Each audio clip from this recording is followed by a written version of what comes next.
This is Bruce Buffer, and this is the moment you've all been waiting for. It's time for the MMA-Holes!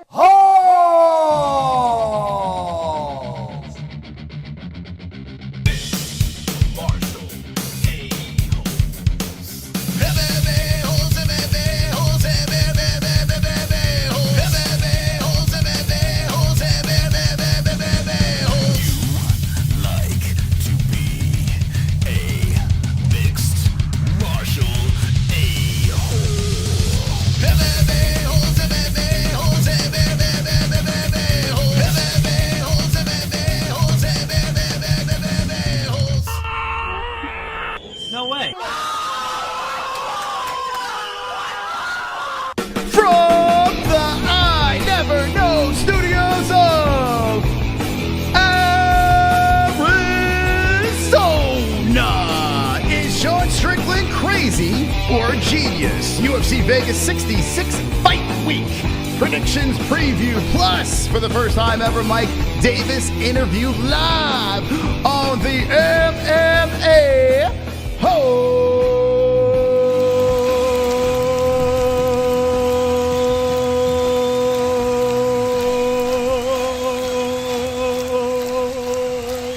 Yeah.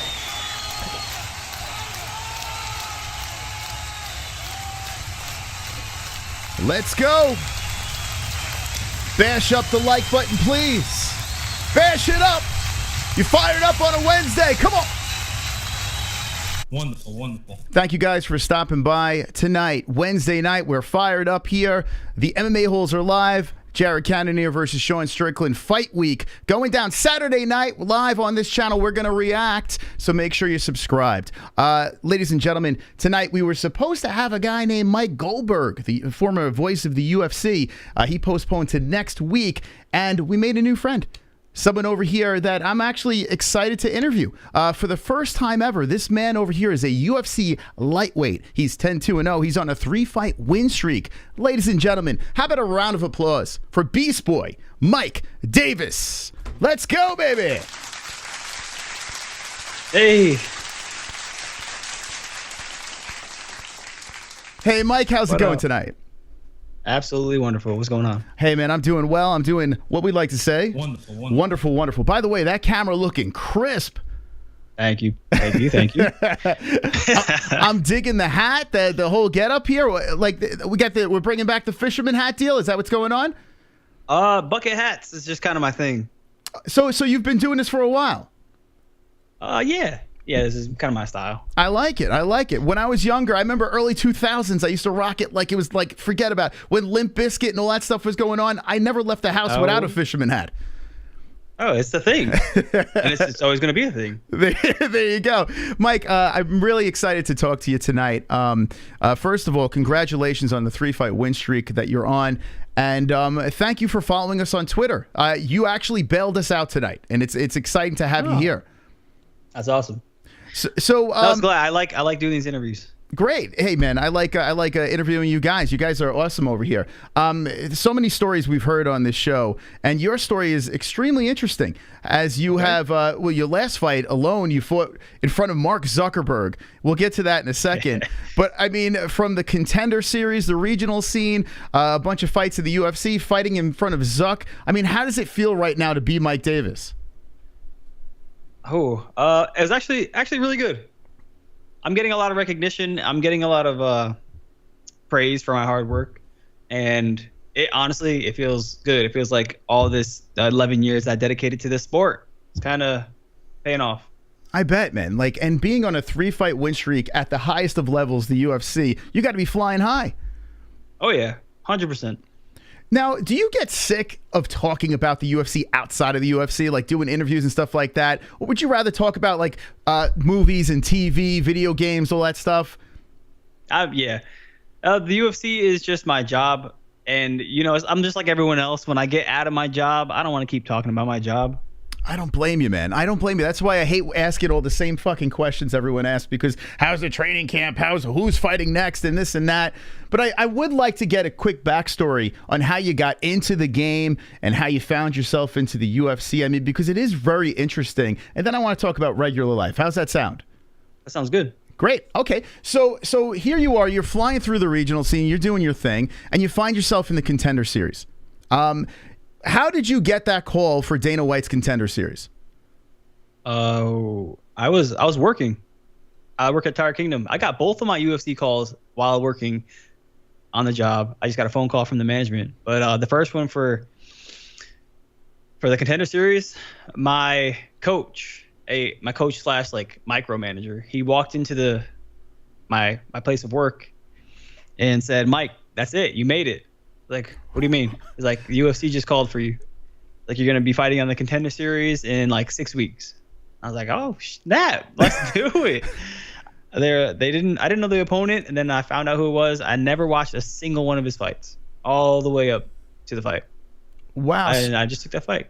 That's crazy. So, and by the way, Sadiq Yusuf, who was on the show as well, real nice guy, yes. Absolute beast. But so you're in the tire shot. Are you like changing tires and stuff like that? I'm just trying to vision this, and he just walks in. You're like, what are you doing here? Yeah. He just walks in. I work on like small stuff, tire changes, oil changes.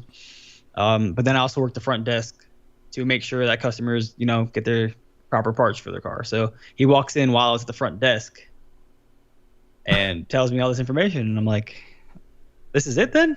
Like, I'm gonna be a UFC fighter? I didn't know what the Contender Series was, to be honest. I just heard I was going to the Contender Series, and then he explained what it is. You win this fight, you go to the UFC.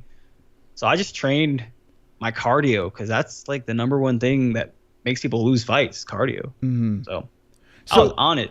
That fight was fantastic. If he did not hit my leg in that fight, I would have won. No kidding, huh? Yeah, I mean, I would have won. I mean, and think about it, Sadiq, what he's done is pretty impressive as well. So it's not like you fought someone that was just a layup. They threw you into a serious guy.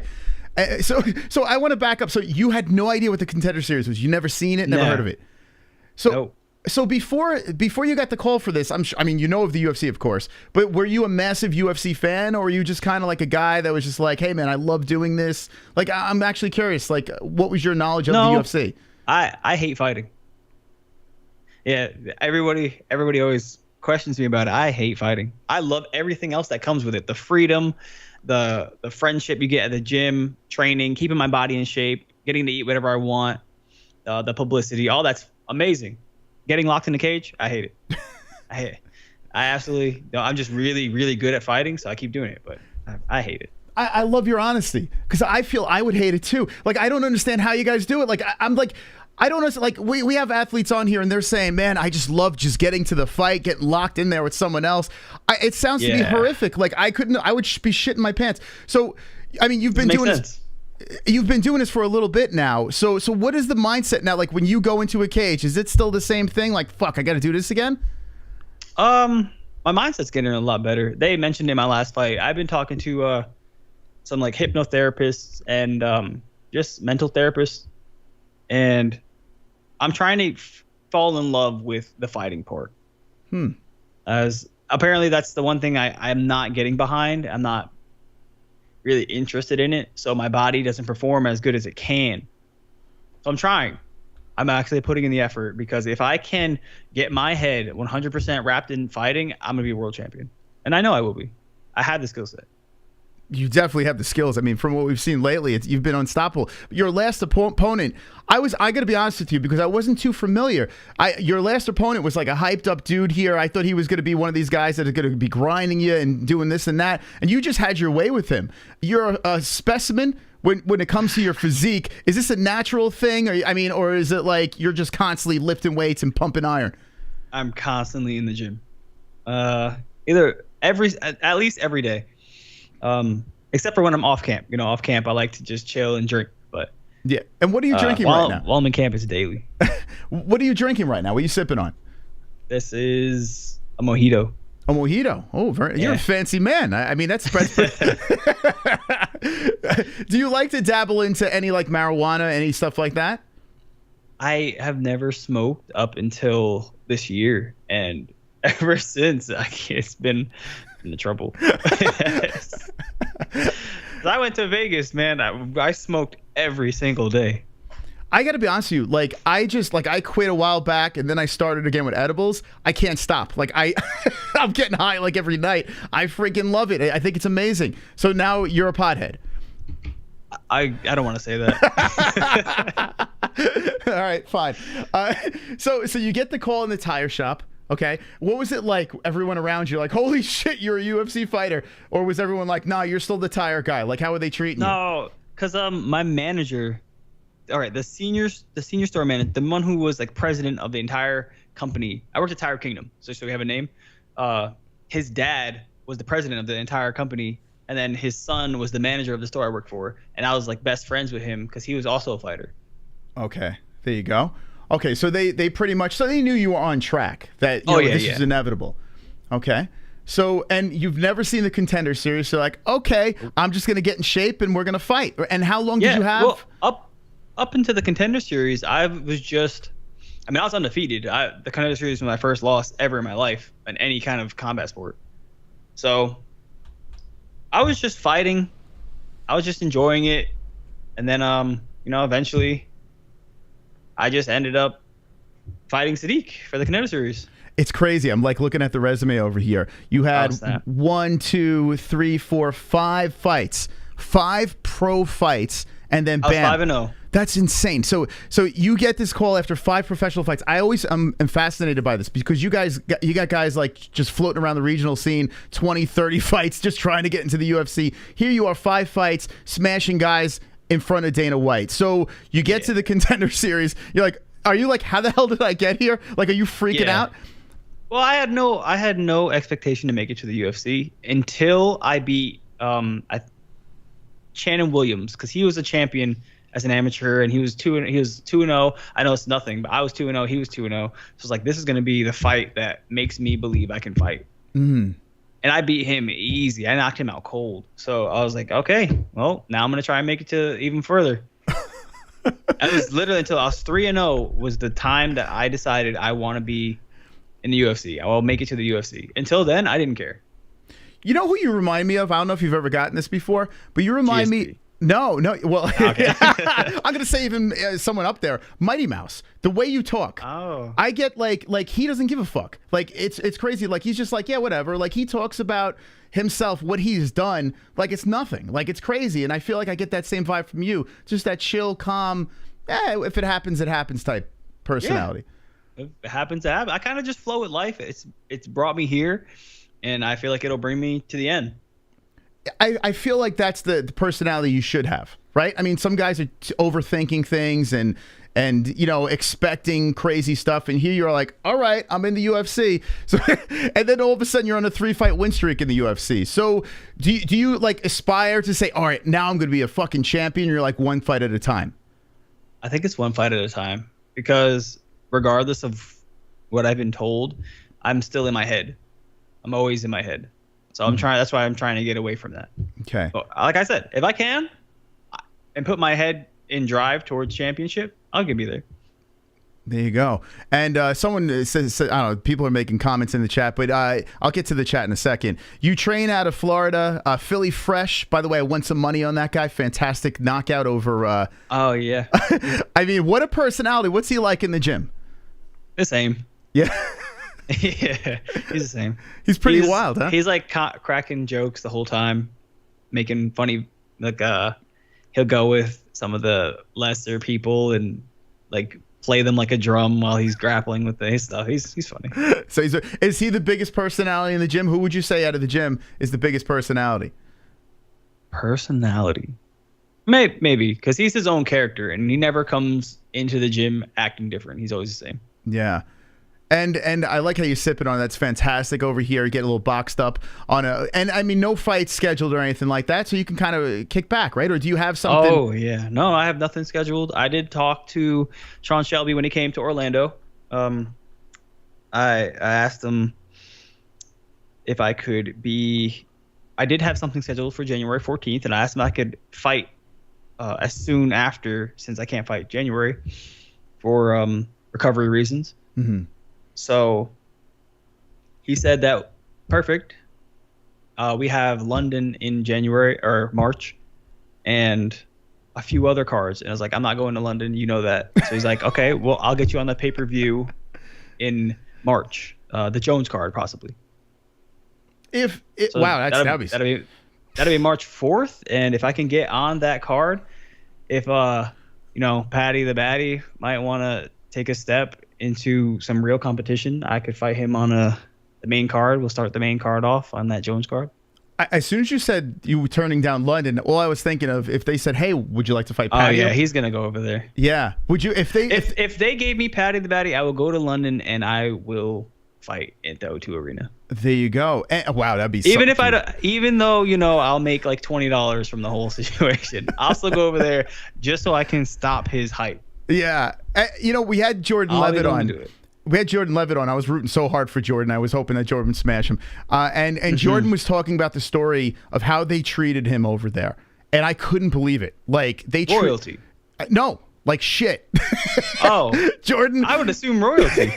Jordan said it was like, it was hostile getting off the plane and going home. Oh, no. I was talking about Patty. Okay, Patty, they're treating him like shit. Yeah. Patty's a rock star. 100%. Yo, it was nuts. Like, I was like, are you kidding me? And he's like, dude, the guy's got celiac disease, and they wouldn't give him, like, the proper stuff so he can survive his weight cut. The UFC didn't even do it. I was like, what? I was like, that's crazy. So, they really, like, plot you to lose when you go there.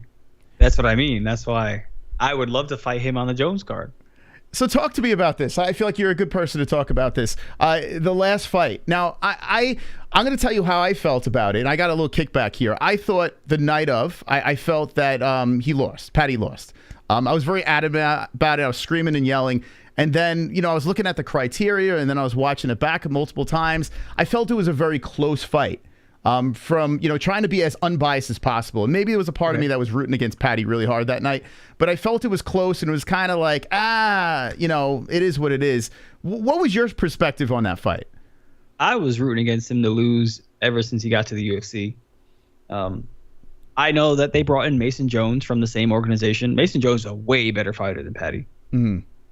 Now, I know they have the same credentials. They're both a Cage Warriors champion. So once Mason Jones was brought out, they brought the next one in, someone more popular, and now they're giving him the treatment that they were going to give Mason Jones because they want another Conor McGregor, 100%. I know this. So, now that Patty's in, I just feel that fight that they had, the judges are always going to push him to win. Doesn't matter. Mm-hmm. Yeah, I mean, when you got the crowd booming and screaming and yelling and with the wigs and everything like that, they're humans. They're going to be, I'm sure bias is going to come into play. Oh, yeah. But leading up to that fight, I just feel like I've trained with Gordon, where we work with Phil DeRue for years. So I watched the fight only live. I was there at the event, at the arena. Okay. Oh, so you were in the building? Yeah, I was in the building. Okay. Watched it live. First round, clearly Gordon. And then second round was close. You could throw it either way, but third round was clearly Gordon again. Okay. Regardless of him holding him against the cage, you're a fighter and you need to be able to disengage. You need to be able to escape that position. He was controlling you. And control plays a huge part. They have a whole category when they show like striking, effective striking, significant strikes, control time, like takedowns. It's in there. It's a big factor in how they judge a fight. And his control time for round 3 had to have been like 4 minutes. It's nuts. It was up there. Yeah, it was pretty high. He was throwing punches. He was connecting elbows. But Patty here and there would throw a light, sloppy knee up the side and graze his forehead. Mm-hmm. Now, and they count that as him landing more. Yeah, I did the rabbit dive, the rabbit hole dive, and I was looking at the actual, what judges see and what they're supposed to score. It's blurry because like you could make an argument for control time meaning nothing, and you can make an argument that it means everything. And I feel like they got to tighten this up. Like, I feel like it's just too confusing right now. What do you think? Control time is important. They have it when you're watching the fights, and they have on ESPN, if you swipe up or whatever, and they have the stats of the fight. Control time is one of the main bars. It's one of the main things to look at. They're not looking for damage. They're not looking for landed strikes, of course, but they're not looking for like volume of strikes. They're looking for significant strikes that made a change in the fight or connected perfectly. Takedowns. Those are the main things they're looking for. So control time is definitely one of the key factors of fighting. And that's the problem. Like, you're bringing up significant strikes on the stats, and that is there. And then when you read it, it says efficient strikes. And then they're saying efficient strikes is different than significant strikes. And it's like, it doesn't make any sense. Like, yeah, you definitely need to simplify. Is that a word? Yeah, they got to do something here, man. Can you pass that drink over here? Because when I think about it, I've become confused. Yeah, drunk because I'm tipsy. What do you think about this? Like, everyone says open scoring, but I was in the shower the other day. I was naked and I was thinking about this. Okay, I want to paint this picture for you. When I'm in the shower, I think of these things. I was like, what if you go to a basketball game, every time a basket's made, the point is on the board. Why can't they have live striking stats? Why can't someone be in there and tally significant total takedowns, control time, put it on a board? This way you know every round, right? Instead of knowing what the judges are scoring, like, you look up at that board and you're like, well, this guy landed X amount of strikes. That's very important. I need to do something in the second or third round. What do you think about something like that? That would be fantastic. Right? Why aren't they doing that? Like, and no one's even talking about that. I don't know. Like I said, they do it when you're watching the fights. If you're on the ESPN app, you can see how the fight is playing out based on strikes and whatnot per round. But they need to just put it out there. See. It doesn't make any, like, they say open scoring, and I feel like that's a problem because, like, I feel like, I don't know, maybe if a fighter's up 2 rounds, wouldn't they just run the 3rd round? That's what I would do. I would, like, just dance around for 5 minutes.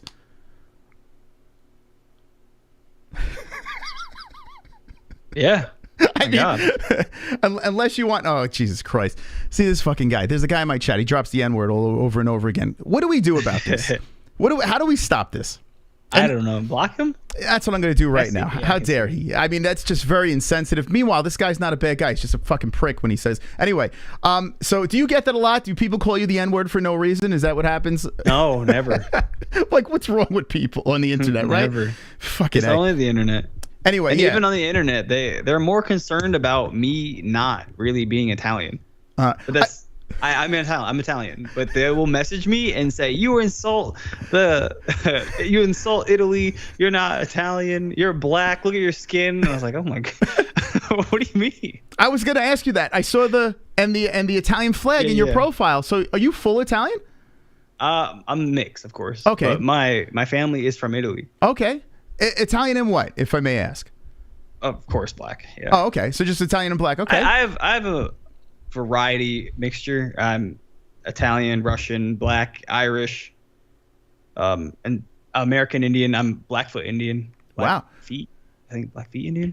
However you say it. You got the best. Yeah, I'm a lot. So you know, Italian and black are my two like obvious ethnicities. Interesting. So that's good to know, because now you have something, the best of all those worlds over there, just thrown into your body, and here you are, UFC fighter. I refer to myself as mulatto.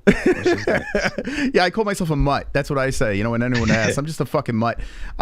Anyway, so I noticed in a couple of your interviews leading up to this thing, you were speaking about how when you were younger, bullying was a problem. People are being assholes and this and that. Is this the backstory on how you became a fighter? Like, is this like the old school?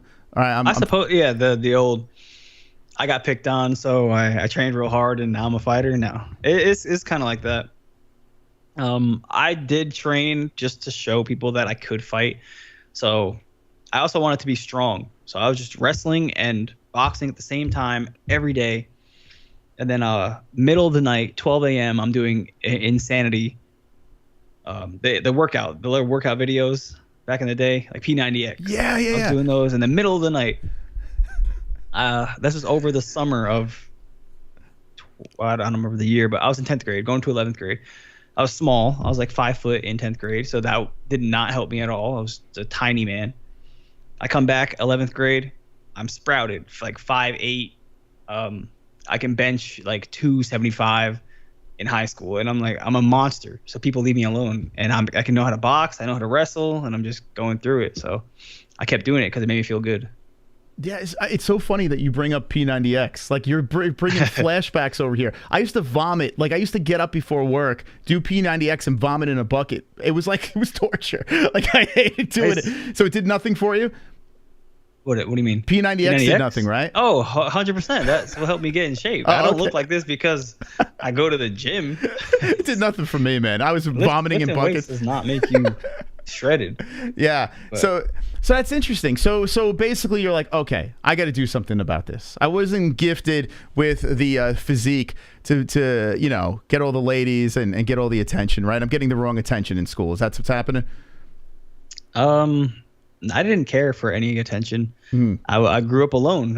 I was always alone. So fighting is what I turned to. That's just what I became. So what do you mean growing up alone? Just no friends, no friends, no parents at home.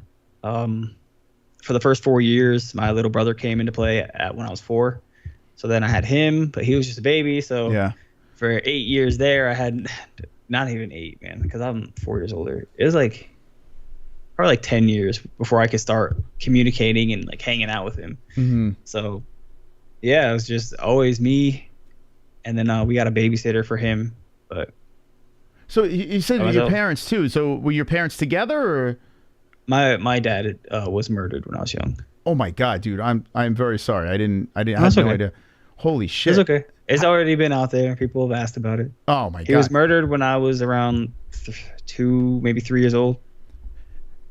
If you don't mind, how was he murdered? Like, what happened? Yeah, he was at a bar. The story I was told, he was at a bar, and he was talking to some guy at the bar, and that guy was a dorkier type of individual, and he was starting to get picked on when my dad went away. He started to get picked on, and by these guys. So my dad came over, beat them up, and kicked them out of the bar, and they came back and stabbed him to death. Oh my God. Dude, that is fucking wild. So now while you're growing up here, you got this fucking weighing on your shoulders. I mean, it feels interesting because I have a ritual for fighting where I will walk back and forth in the back before I'm called. They have us kind of like wait on deck is how you call it. And I'm sitting there, I'm walking back and forth, and I'm asking my dad to borrow his strength, his speed, his reaction, like all his stuff, all his abilities, because I feel like he's watching me. I feel like there's 2 people that go through my life. That's why I do so good. So are you a spiritual person? Do you believe in I believe in spiritual, religious type stuff, like Catholic or whatever, or is it just? My mom dropped her belief in like higher beings. I don't know. Yeah. She would be the person that I followed, and my mom does not follow a religion. So okay. So you just believe that there is a higher life above, right? I think so. Okay. And as I grew up, I came to the knowledge that my dad was gone. It kind of made me believe that he was always there. And then I would see people explain like ghosts and how when you take pictures, if there's a ghost around you, you see those white specks. And almost every picture I take is a white speck. So I feel like he's following me around. Yeah. Holy smokes. That's unbelievable. So when you were a kid growing up, so what happened with your mom? She ever remarry or? Yeah. Okay. She started dating someone else. I think his name's Sean. You think? And yeah, I don't know his name. I know Vaughn was one. So Vaughn. Okay. We'll go with Vaughn. And Vaughn was he's my brother's dad. Okay, gotcha. So I have a stepbrother, Chance. And then she married a guy named Richard, and he had 2 kids with her. So those are my 2 stepbrothers. Gotcha. And brother and sister, stepbrother and sister. I don't talk to them. I've only talked to them maybe 4 years of their life. They're 17, 18. Wow. So they were just kind of you guys were just split apart when you guys were younger. Yeah. No, we all lived in the same place. I just Okay. they were babies. I was an adult now. Yeah. When they were born, I was like 15, 16, so I was always leaving the house. Okay. Never ever engaged with them whatsoever.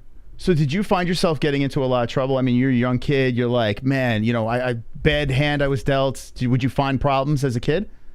All the time. Yeah. I got picked on. Like I said, I got picked on a lot. I didn't grow up with money. Uh-huh. It was hard for me to do a lot of things. Hard for me to make friends. So a lot of my life was just very difficult. Yeah. So man, oh man. So you have this rough start, and somehow you keep it together. So the gym probably was your salvation then, right? I mean, when you went to the gym, that's probably where you can just lose yourself. Yeah. Well, I can punch, and when I started boxing for the first time that I could punch, it kind of felt relieving. Mm-hmm. So sticking with it has helped me a lot. Sure, yeah. And now before every fight, you say you speak to your pop, and that's probably how you channel your energy, right? I mean, there's no better way than to harness the power of going in there fighting another human being with that kind of energy. I feel like that's a good place to go in a weird situation. Like my religion. Like that is my religion. If I'm gonna say a religion, it's to pace back and forth before a fight and ask for everything that my dead relatives have. Okay, so now what about now? You have a wife, girlfriend, or anything like that? I have a girlfriend. Oh, okay. She's there? Yeah, she's right over there. All right. So, hi. How you doing? Nice to meet you. How long have you guys been dating for? 2 years. 2 years. Oh, okay. So you were already in the UFC when you met her then, right? Yes. Okay. Tell me the story. I met her right after my Mason Jones fight. Mason Jones. Okay. So here you are. January 21. Big time UFC fighter. What, at an after party? You popping bottles? Like, how'd you guys meet? What happened here? The worst way. What Bumble? Oh, so you met on an app? Yeah. So she's just like scrolling through, and then, oh look, this shredded UFC guy wants to date me. Is that how? So I swiped. I was doing the typical man thing. I was just swiping. I was having a good time, and I guess I matched with her. But I do this thing all the time. I don't know what it was for. I would just delete my Bumble. Mm. I'd just be like, oh, I matched with 30 people. Delete. It didn't matter. So she noticed I deleted her, but she saw my account before I did, and she messaged me on Instagram. I have so many messages on Instagram, it's impossible to find a message. But I'm friends with one of her friends. I was friends. I don't really talk to her. I was just looking through stories, and I saw her account. The girl I know. She was out downtown, and I saw a couple, and then her, or just her by herself, my girlfriend. Okay. So I was like, oh snap, she's cute, and then but she had her tagged, so I clicked on the tag, and looked at the account, and I clicked message, and I saw a message in there that I apparently looked at and skipped over, because I'll open a message and close it. Open a message just to get rid of my notification. So apparently I opened her message and closed it like 4 days ago. That's such a power move. That's such a powerful move, though. Like, think about it. Like, any normal guy see a hot girl, like, okay, let me see what this is about. You're just like, yeah, whatever. She was probably so turned on by this, right? I have no idea. She's over here smiling. So I mean, that's a true power move that you did right there. Not only you are a UFC guy, but you're like, yeah, whatever. You know, I'll talk to her later. She probably was like, oh my God, he's not interested. Everyone's interested in me. But that was accidental. Wow, look at that. So now you're deep in love, right? Head over heels for her? No, she's good. She's good. And what is life like? I'm always fascinated by relationships in the UFC because you have such an interesting job, right? I mean, it's like she walks around saying, my boyfriend beats people up for a living. Like, what does she say? Hey, he's a UFC fighter. Like, how does this work? I don't know.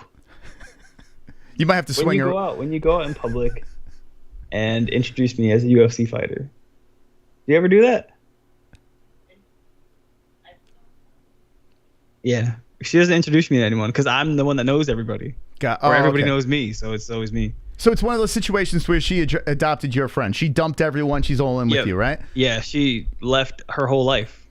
Wow. So lived someplace else? Like lived? Yeah, in Orlando. I lived down south before, but there's a gym up here, Fusion, of course, you know. I train with all those people now. And I wanted more attention. I want more one-on-one attention. I'm a good fighter, and I don't get the attention down south. So I was like, I'm going to move. And she came with me. That's cool. Look at that. Yeah. Look, a little love story over here. That's great. I like that story. By the way, if you're just jumping into the show right now, we're live with Mike Davis, Beast Boy. Willing to say hi? They want you to say hi. They would like to see her, for sure. I can see it. I can see all these people. There's so many people. Right now, they're taking their pants off. Say hi. Oh, here we go. Just say hi. Yeah. It's whatever. It's whatever. It's too late. I already said you would. Yeah, just come over here. They'll be nice. I promise. They're a very civilized group. You have to come over. You have to come to me. I don't want to. You have to come literally to me. And what is her name? What's Haley? Kaylee? Come in. Haley. Haley. Hey, Haley. How you doing, Haley? How you doing? Oh, my God. Look at you. Wow. From what I've seen, you did pretty good. She doesn't want to show her face. What I've seen, you did pretty good for yourself. Congratulations. I appreciate it. This has got to be, when you became a UFC fighter, though, was that like one of the coolest things? Like, I learned to play guitar because I wanted to get laid. When you got into the UFC, you're like, okay, it's on. I'm getting all the ladies. Oh, no. No? I've never been this person. That people think I'm a good-looking man and I'm like a player. She even thought I was a player when she met me. She says she almost didn't respond. She almost didn't want to talk because she thought I would be one of those guys. I'm not. I'm so, like, I'm to myself. I will sit in this chair all day long by myself. I don't want to do anything. I don't want to talk to anybody. Chilling. So, yeah, you're pretty down-to-earth dude. Like, so you like playing video games. You don't do the after-party thing or any of that stuff? Like, after a fight? What is it? After a fight, you don't do a crazy after-party? Hell no. You know why? Because then I'll be awake all night, and I don't want to do that. I want to go home and go to sleep. There you go. Smart man. The after party at this event, I wanted to go to because Ludacris was performing, and he's like, I grew up to Ludacris. I still didn't go. I went home and went to sleep. You know, Ludacris, one of my favorite songs is Use a Hoe. Do you know that one? Yeah. Oh, my God. I know word for word the ADHD brain. I know word for word any song I've ever listened to. There was a girl that I couldn't stand, right? And she was my ex-girlfriend's friend. And every time I would roll up in my car, I'd blast "Use a Hoe" just to piss her off. It's such a good song to play. I like send to people. Yeah, "Use a Hoe." Ludacris is so underrated these days. Anyway, so talk to me about this. Now, this is pretty cool. I bet a lot of people, I mean, people on your social media would know, and I've seen you speak about it on another podcast, but I didn't get the full story over here. You're fighting in front of Zuckerberg, which is just the craziest. Like, everyone's like, that's rented out the place, this and that, but apparently it's from Metaverse. When you found out that just Zuckerberg was going to be sitting there, what were you thinking? Nothing. Because I did not care. I did not care who's watching me. The only time I feel weird is if, like, my mom or my family is in the crowd. Okay. Because then I feel like if I can't let them watch me get knocked out live, so I just gotta win. So it's different. But yeah, hearing that Mark Zuckerberg was there, it was the reason I think that made it a little weird, was that he shut the whole place down, and there was no media, there was no camera crew outside of the main cameras. No post interviews, nothing. So that was a little strange. That must have been nuts. And when you're fighting, like, all I could think of is this is like some old school weird shit. Like, you guys are dragged into a cage. There's a fucking weirdo sitting cage side that's spent a lot of money. I don't know what happened over there, staring at you guys. This shit feels like something from a movie. Like some sort of human cockfighting thing, throwing you guys, professional athletes, in front of him, and he's just there, like, watching these two gladiators go. Was it not extremely odd? Like, the walkout, getting in there, the silence, like, was that not odd? No, it just felt like normal. What it feels like fighting at the Apex is, if you ever go to an MMA gym and they have a cage set up, like, you go to a very nice MMA gym, They'll always have a cage. Okay. It's for sparring. It's to get used to what it feels like to be in a cage, to be pushed up against it, and all that nonsense. It feels like I'm walking into that cage to spar a teammate. Interesting. So you kind of maybe not a teammate, but someone from another gym. And you block out all the lights and the camera and Dana White sitting there the whole thing. You don't see anything. Yeah. The only thing that you can focus on is the one person in front of you because he's going to try to kill you. Yeah. That's got to be nuts, man. Yeah. That's got to be crazy. What was the craziest experience you walked out to then? Like, was there ever a time where you're like, okay, I'm in over my head? I never felt over my head, but the weirdest experience I've had walking out was against Gilbert Burns. Because that was my UFC debut, like my actual I'm a UFC fighter debut. Contract signed, making money debut. Now I walk out and the crowd instantly reaching for me, trying to touch me, hundreds of people. It was at Fort Lauderdale, so there was like 15,000 people in the crowd. Most I've ever fought in front of. I'm walking down, everyone's trying to touch me, trying to say hi, and I'm kind of just like, pay attention to the song. I'm about to fight. Pay attention. But then there's everybody, and I'm just trying to be that person, be a character, be friendly with everyone.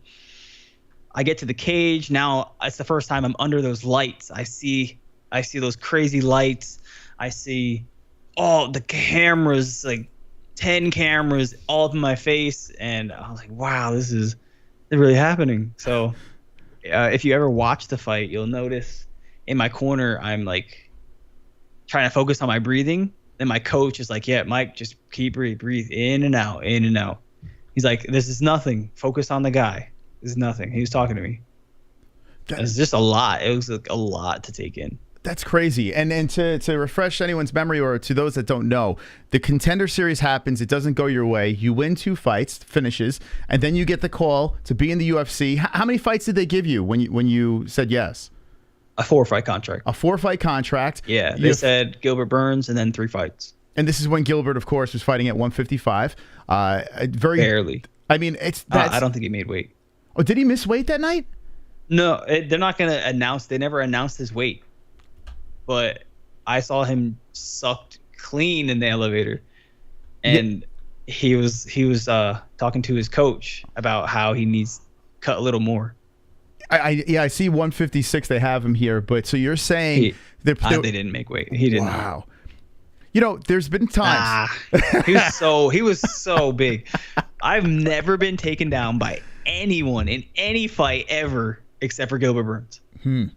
When he put his arms around me, there was no chance I was stopping that. It felt like 40, 50 pounds just thrown at me, and I had to stop it. Wow, look at that. Yeah, and now he just conveniently is at welterweight. So There you go. That's wild, man. So you get thrown in against Sadiq Yusuf, and then they double down with Gilbert Burns, possibly missing weight. Oh, yeah. It's like, what the fuck? Right. Man. That did kind of steer me away from how good I was going to be in the UFC, because the 2 UFC fights I started with, I lost them both. Mm-hmm. So now I'm on a 3-fight win streak. So you got a 4-fight contract. So were you like, okay, listen, this is 1 loss, or were you like really down on yourself? No, my manager said, you're going to fight Gilbert Burns. It's probably not a fight you're going to win. He was very honest. And I was like, I don't know who Gilbert Burns is, but we'll see if I lose. Is that really what happened? You had no idea who he was? I had no idea who he was. Oh, my God. Yeah, he was. Like I said, I don't watch UFC unless I'm fighting. I try and not consume myself with MMA as much as possible. That's smart. That really is like, some people just, they live, they breathe. It's just, they don't stop. Oh, yeah. Wow. So you could just completely unplug. If you're outside. Unplug. That's why I game. And if I come home after training and I turn the game on, I don't care what I just went through in the day. All I'm focused on is, can I hit this snipe shot from across the map? That's pretty much it. So it clears my head, and I think of nothing. So was it like Call of Duty you playing? I play Warzone, yeah. Warzone, there you go. I'm so bad at those games. We game on it. Have you played God of War? All the battle royales. Okay. Have you played God of War at all? The new one? Yeah, Ragnarok? I haven't played it. Oh my God, dude. Have you played any of them or no? Yeah, I played all of them except for the last one. Dude, man. Oof. Plus, I got a PC, and I don't play my PS5 anymore, so Gotcha. I just kind of sold it. You sold your PS5? Yeah. I just sold it. Why? I mean, you must have got a pretty penny for that. Normal price. Really? Retail price. So why'd you? I mean, I've had it for 2 years. It's been out 2 or 3 years. I've had it since the day, like not the day, but the month it came out. Wow. Oh man. So when you put that up, it must have went in no time. Oh yeah, instantly. Yeah. Holy cow. Yeah. People. I still don't have one. I still play the PS4, and the only reason why is because God of War still came out. So I was like, whatever. You know, I just play that. Yeah. But the PS5 makes such a big difference. Really? I know it doesn't seem like it, but if you can get your hands on a PS5, and you're like a PlayStation gamer, I 100% recommend it. Yeah, the load time alone, I'm sure is fantastic. The load time by itself is worth getting a PS5. Yeah, PS4 it loads like it's like dial-up internet. It's so slow. Well, I have a PC now. I got sponsored by Virotech. They sent me a $5,000 PC, so that's all I use. Damn, look at you. That's great. Now, when I play with people on PS4, I have friends that still play on PS4. I will load into a game, me and like anyone else who's PS5 or above, and the PS4 people won't get into the game until we've already started. But there's like a warm-up, like a full 2-minute warm-up page that they don't even get to see because their game's still loading. Yeah, I believe it. Sometimes I'm loading up. I could run around the block one time and it's still loading when I come back. So yeah, I get it. It's pretty bad. I get it. You know, speaking of money, I want to know about the story of the guy that was in your corner. Like, I don't know how many people know about this, but you decided to say, hey, $10,000 you can get in my corner. Is this what happened? Yeah, that's a good one. People ask about this. Okay, so it was like a week before my fight, and I was just having a talk, and I was just thinking, what can I do to increase my profit from this fight? And randomly, I was like, I have 2 corners. Let's add a third. Let's put it up. So I made a little post on Instagram, made a post, and then I screenshot that post, posted it on Twitter. The screenshot. I got hundreds of messages, hundreds of people interested in going and doing this. They're like, "What's your Venmo? What's your Cash App? I'm there. Let's do this." Hundreds. So at first I was like, "I'm gonna do this. I'm gonna make 10 grand," and then I thought about the UFC and how strict they are about the UFC fighters making any money. so I thought about if I was to bring some random guy and try and get him in my corner, what would they think? What would they do? So instead of getting someone random, I had 2 people that I knew. Like, I've met them in person. I know that they're not terrible and they won't bother me. I was like, let me get one of these guys. So I took one of them. The guy you see in the videos, he walked out with me. I got him to do it, and I found out everything I would need if someone else were to do it. All the information I would need, like birthday, photo of you, social, like it's a lot. And because I knew this guy, he wasn't very hesitant to give it to me. I was like, I need the information to give to them. They keep asking me for it. So I do know that going forward, I need to do that. But it worked. Flawless. No issue whatsoever. And this UFC did not care. This is a Zuckerberg fight? This is that card? This is a Zuckerberg fight. Dude, that's amazing. And this was after I said that he can come. You know, the Zuckerberg thing was last minute. It was like 2 or 3 days. I don't know, 2 or 3 days or a week. Maybe so. But if I would have known that it was going to be closed to anybody, it's worth 50 grand flat immediately. Like, you're getting into an event that no one else is going to. Dude, that's insane. Dude, this guy, he actually made out by spending 10 grand. He made out because that's when I found out that was the Zuckerberg fight. I was like, there's no fucking way. So you found a loophole, not only getting an outside person in, but getting paid doing it at the same time. I mean, that was fantastic. What a brilliant move. So the smartest thing I've ever done. So now are we doubling down, tripling down the next fight? We're a minimum of 20. I'm going to start an auction. I'm just going to start at 20. And we're going to see how high I can get up from the next fight. Dude, imagine. Especially since it's going to be a pay-per-view of John Jones, the return of John Jones pay-per-view. And you want to walk out with me? Yeah, it's starting at 20. Dude, that's crazy. And there's nothing that the UFC really can do. I mean, this is a massive loophole. It's my corner. I need this person. If I can prove that I need him, if anything, I'll just be like, hey, you just have to show up Wednesday. Let's get some sparring videos so I can show them to the UFC and say, you helped me train. That's fantastic. Well, Mike Perry did it with his girlfriend, right? Or wife now, right? He just had her in the corner. And I mean, she shouldn't have been there, and she was there. So if he could do that, I don't see why anyone couldn't have that. We happen. have the option for 3 corners. It doesn't matter who my corners are. If I need them, I need them. You can't tell me no. Now, are you concerned that because of the whole Krause situation and all this nonsense that's going on, you know, fixing fights and gambling and all this crazy stuff, are you afraid that the UFC is going to like start saying, oh, you know what, you can't do that, you can't do this? You're afraid they're going to start pulling back? And the fact that you are making money off of this? There's fearful? Zero chance that they can prove anything. I thought about it. And if I say Julian's my head coach right now, what if I just say I've been training with this guy for the last month leading up to the fight?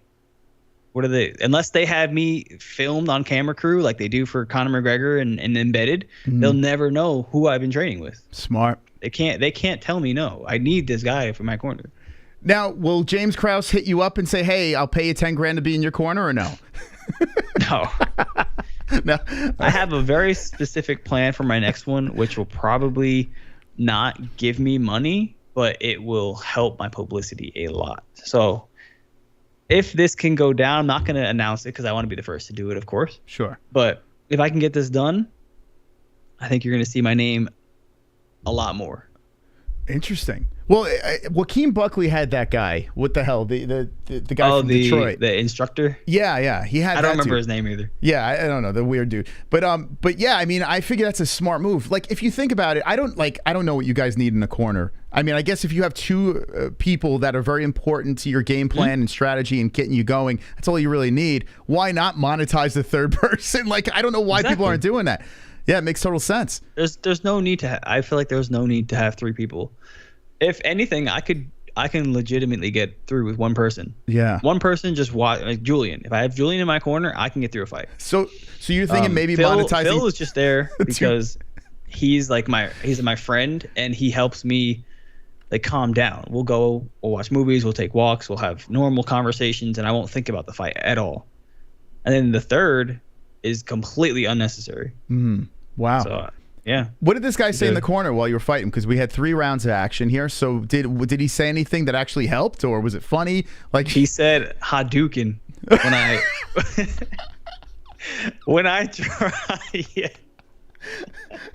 when I dropped Slava with the knee in the first round, he screamed Hadouken. And you heard it live? I heard it. I mean, yeah, no one else is there, so I heard it. I wonder what Dana was going through Dana's mind. He's like, what the fuck is up with this guy? No, I know that he stood up and said Hadouken, and then I watched the fight after, and you can see like the commission like grabbed him by the shoulders and slammed him in his seat. I was like, oh, if he gets kicked out, that's not my problem. I already got my money, so you're free to get kicked out if you want. And this guy was hanging out with you throughout fight week, right? You said. Oh yeah. He got there Wednesday night. So he got there Wednesday afternoon. So he came with me to all of the interviews and photo shoots, and food through weight cut. He came into the sauna, talked to me, and talked to my opponent, who also came into the sauna at the same time as me. So we were in the sauna at the same time. All the fighters that came into the sauna, so everyone who was on the card pretty much came into that sauna to cut weight. So he got to meet all these people. Then you have all the people that train at the PI, like Ngannou. He's always at the PI. So were you telling other people? Brandon Morano. Were you telling other people that he was meeting? It's like, hey, this guy's in my corner. He paid me 10 grand. Were you? No. He was just kind of exploring on his own. Oh, okay. That's awesome. Yeah, so he had access, right? He's he's got your team colors on. He's doing your thing. So I guess, wherever you... Yeah. That's cool, man. Look at you. And then, he got to come backstage, experience what it's like to watch me warm up. We got to watch all the fights in the back. We had all the fighters were kind of crowding this one TV. But it was like an enjoyable. It's kind of like watching at a house. and then he had to walk out into the cage. He got to walk out with me to the cage, sit cage side, close enough to touch the cage. And then after the fight, he came into the cage, so he's experienced like all these things. That's so cool, man. Oh my God. You get a belt wrapped around your waist. Could you imagine what you'd be charging these freaking people to be in your court? Oh my God. I bet your mind's going a million miles an hour just thinking about the possibilities, right? Oh, it's just so much money there. Yeah, that's crazy. Good You for you. want to be in the corner for my title fight? Oh, holy shit. I couldn't even imagine. that's $500,000. Yeah. Man. Dude, could you imagine the stories that be written about you? I mean, this, I don't know how I missed this. I just found this out recently. I have no idea how the fuck I didn't know about this until now. This is new. That's crazy. Yeah, actually, it happened in October, but right? I made it very, very public, so I'm kind of hoping the UFC doesn't do anything about it. Yeah. Like I said, they shouldn't be able to. I feel like they can't, but there is, like, for some reason, they could be like, yeah, it's perfectly fine, but we get 20% of whatever you're charging. Yeah, I would something like that. They're greedy. They're super greedy. So what do you think about the UFC? I mean, everyone yells and screams about fighter pay, blah, blah, blah. You know, like... Fighter pay is bad. Yeah. What about... I don't complain. I mean, I've lived poor my whole life, so I feel like I'm a millionaire when I get paid. Like I got paid Mason Jones. I got all this 10 grand here, 10 grand there from this last fight, so I feel great. Mm-hmm. If I broke my paycheck down right now, I don't have to work again until October of next year. Good for you. I don't have to move from. I can sit in this chair right here, right now, and not get up until October. Is the move like, so you lose in the Contender series, but they need a guy to step in, so they give you a 4-fight contract, but they keep it low? Like I feel like that's a lot of fighters have been telling us, like when they lock guys into 4-fight contracts, they try to get them on the cheap in the beginning, and then if you do well, then the sky's the limit, of course. But is that? Well, all the contracts are kind of the same, unless you're Patty the Batty or Rojas, right?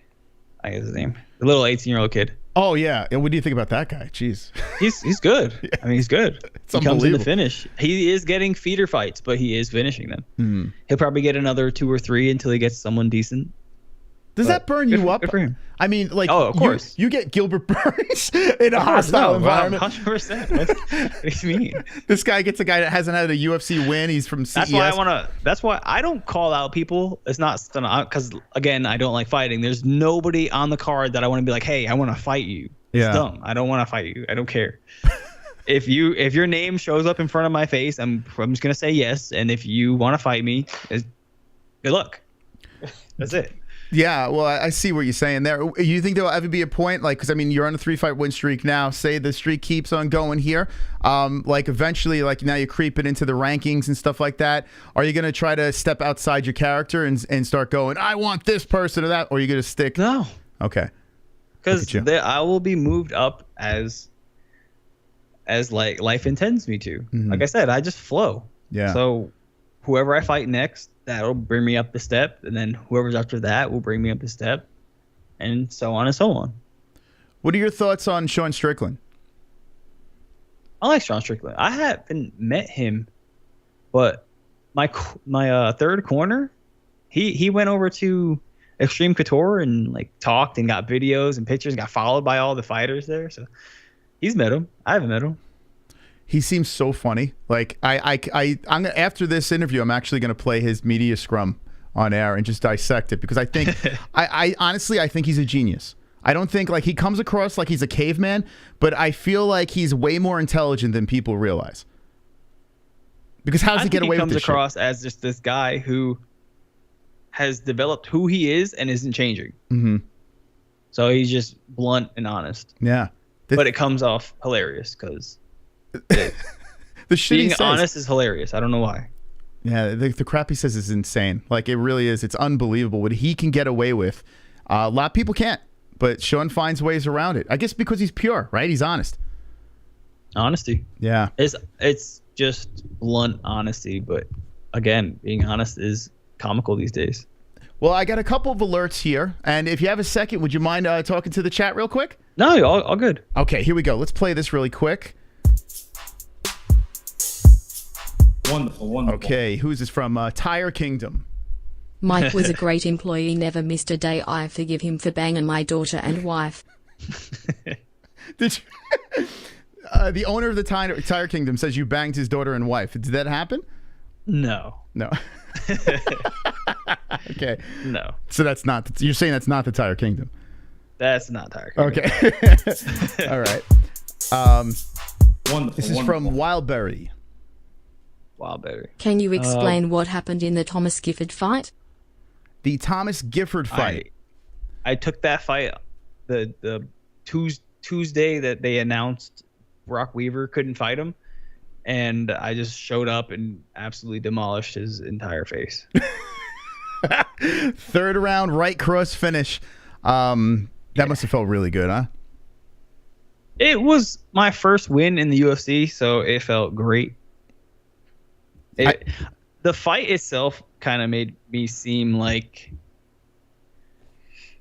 a jerk, and that I was just trying to kill some kid. But no, I felt amazing, especially that I finished someone in the UFC. So I felt so good.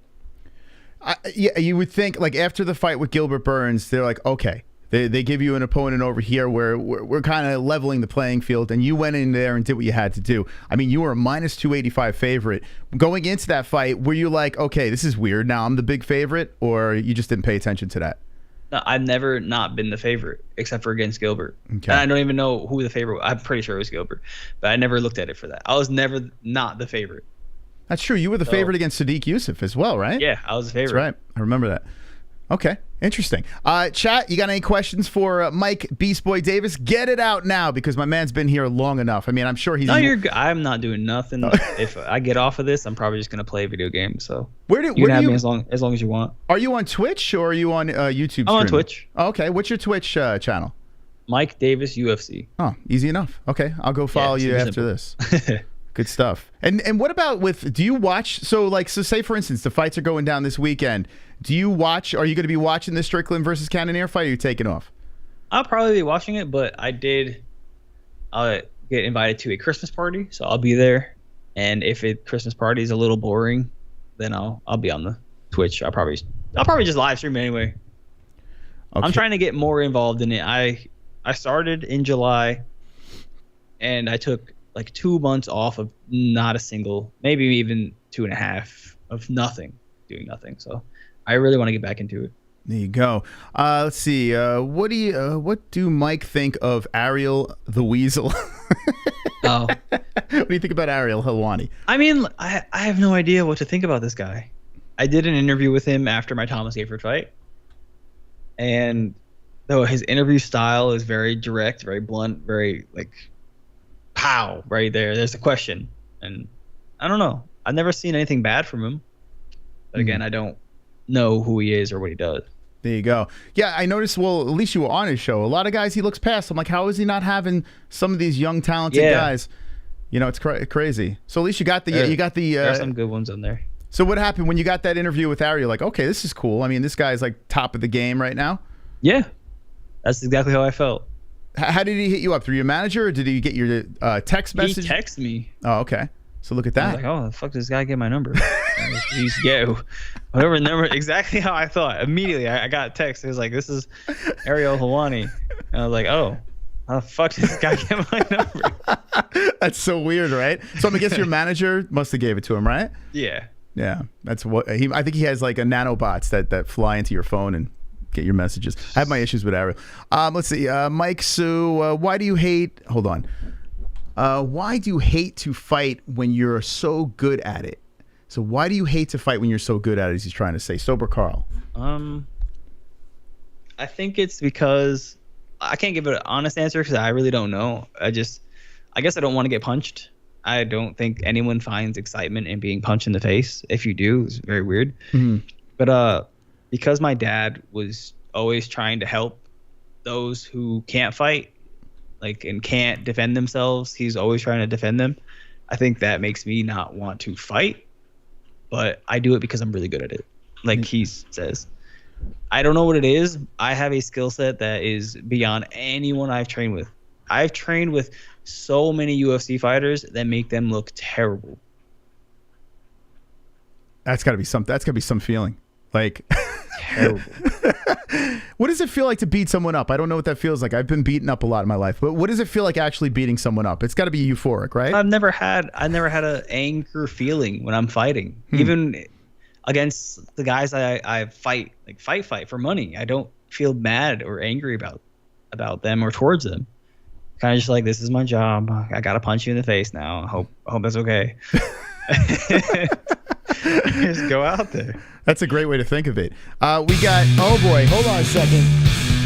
Oh my God. We got some boobies coming in over here.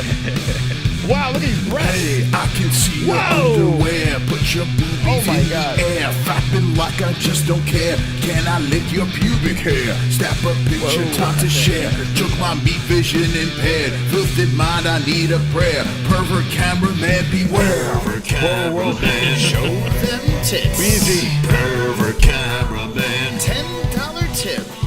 Pervert cameraman, Yanni Celeste. Pervert cameraman, show them breasts. Boobies. This guy's showing breasts. This is And D-Res. he's death. So D-Res says Mikey is deaf. I don't know what that means. So do you know what that means? No. No, I do not.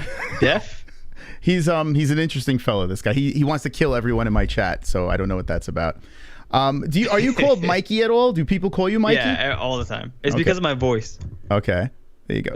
If you see me in person, I'm massive. I guess not massive, but for 145, 155, like people know I fight at, I'm a big person. You are. So they always hear my voice, and then they're like, oh, I see why people call you Mikey. Yeah, I mean, Jesus Christ, I've seen your fight, and looking at the muscles, I'm like, Jesus, you got muscles on top of muscles. Like, where do you fit all these things? I'm fucking big. I don't get it. Your girlfriend, I'm just not heavy. When you took your shirt off the first time for your girlfriend, was she like, holy fuck? Did she start screaming and yelling? Yeah. I don't know what that feels like either. Two things I don't know what it feels like. My goodness. Let's see what else we got here. Oh boy. Oh boy. This one. Oh boy. Here's John Jones coming on the show. 1, 2, 1, 2, 3, 4. John Jones, crash the show. John Jones, crash the show. John Jones, crash the show. John Jones, crash the show. John Jones, crash the show. John Jones, crash the show. John Jones, crash the show. John Jones, crash the show. I don't know why they played that, but thank you. That's when John Jones showed up on our show. He just popped in, so I made a song about him. How do you feel about that? I'm a big John Jones fan. Have you met John? No, but he's under the same management, so I'll meet him eventually. And who whenever he gets back into fighting, I guarantee you he'll be in Miami, and I'll be there. who you managed by again? First round. Oh, First Round. Okay, yeah, we've interviewed a bunch of guys from First Round. They do a great job. They've been They do okay. I tell them they can do more, but they know they do good. They help me out a lot. What do you mean by do okay? So what would they do better? I need sponsors. I need sponsors thrown at my cell phone left and right. Gotcha. Once they get there, they give me like a marketing manager maybe, and we'll be good. And what about with your Twitch channel? Do you have like do you have a whole thing going on over there? Do you got the bits and people donating and all that crazy stuff? No, I never had a donation on Twitch. What the fuck? I just started. When did you start? I told you July. July. But then July, I took okay. 2 months off because I got a fight offer against Medic. It wasn't against Slava. It was against Medic. And then Medic pulled out. He got injured. All right, guys. And then I got Slava. Yeah. But I got offered in August. So I was streaming for a month. I got offered the fight. I just completely focused on getting in shape because I was in terrible shape. And then got all the way to October. I fought.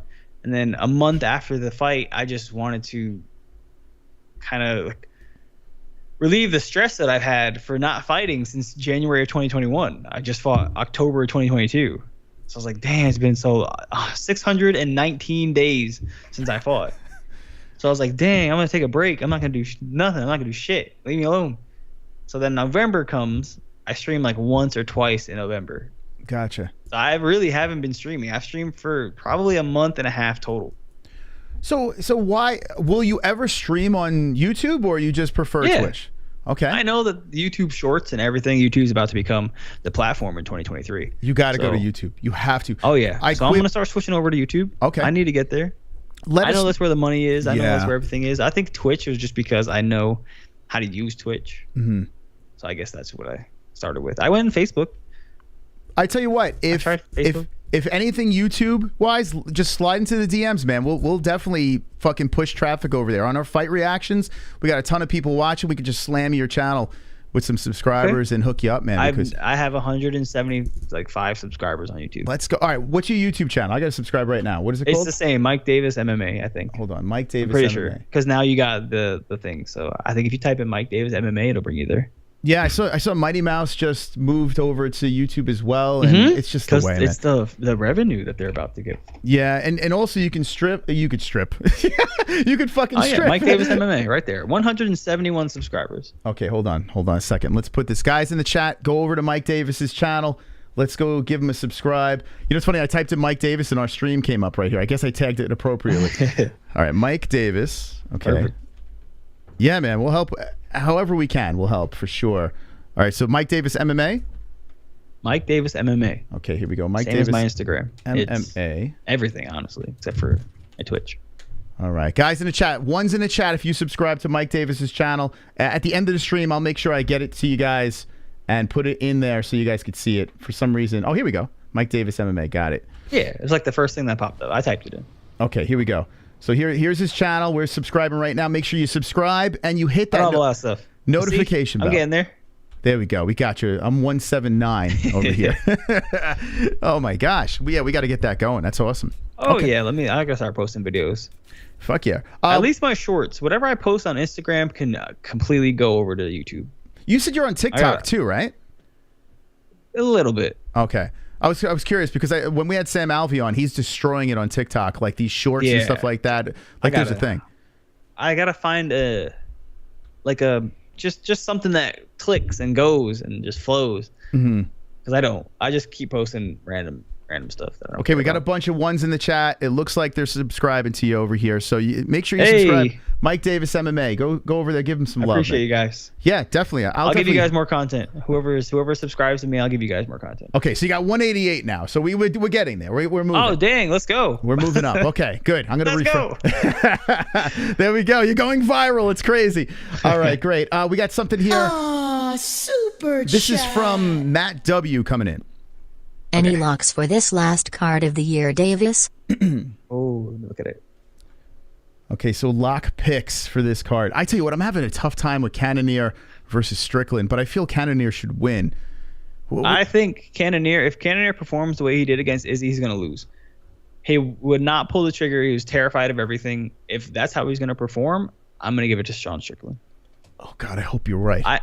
Sean Strickland will always come forward. He even came forward against, what do you say his name? Pereira. Yeah, Pereira or whatever. Pereira. Yeah. He even came forward. He was coming forward the whole time. So he's not afraid to engage. And I think that will give him the win against Cannonier. Okay. And with that, okay. Oh, dude, I hope you're right, man. I think. Oh yeah. I think Strickland. You know, Cannonier. We're in Arizona now, so like we're a couple exits away from Cannonier. So I don't want to say anything bad about the guy. He seems like a very nice guy. But I feel like Sean Strickland. Seems good. Like Sean moving up the rankings is hilarious. Like I kind of need this. It's so fun to listen to this guy talk. Oh yeah, he's a character. He's definitely someone that when he's fighting, I can watch like the press conference and the weigh-ins because I know it's gonna be funny. So, all right, looking at this card, if you have it pulled up, is there someone that like stands out to you like, oh, okay, this is a good bet? Oh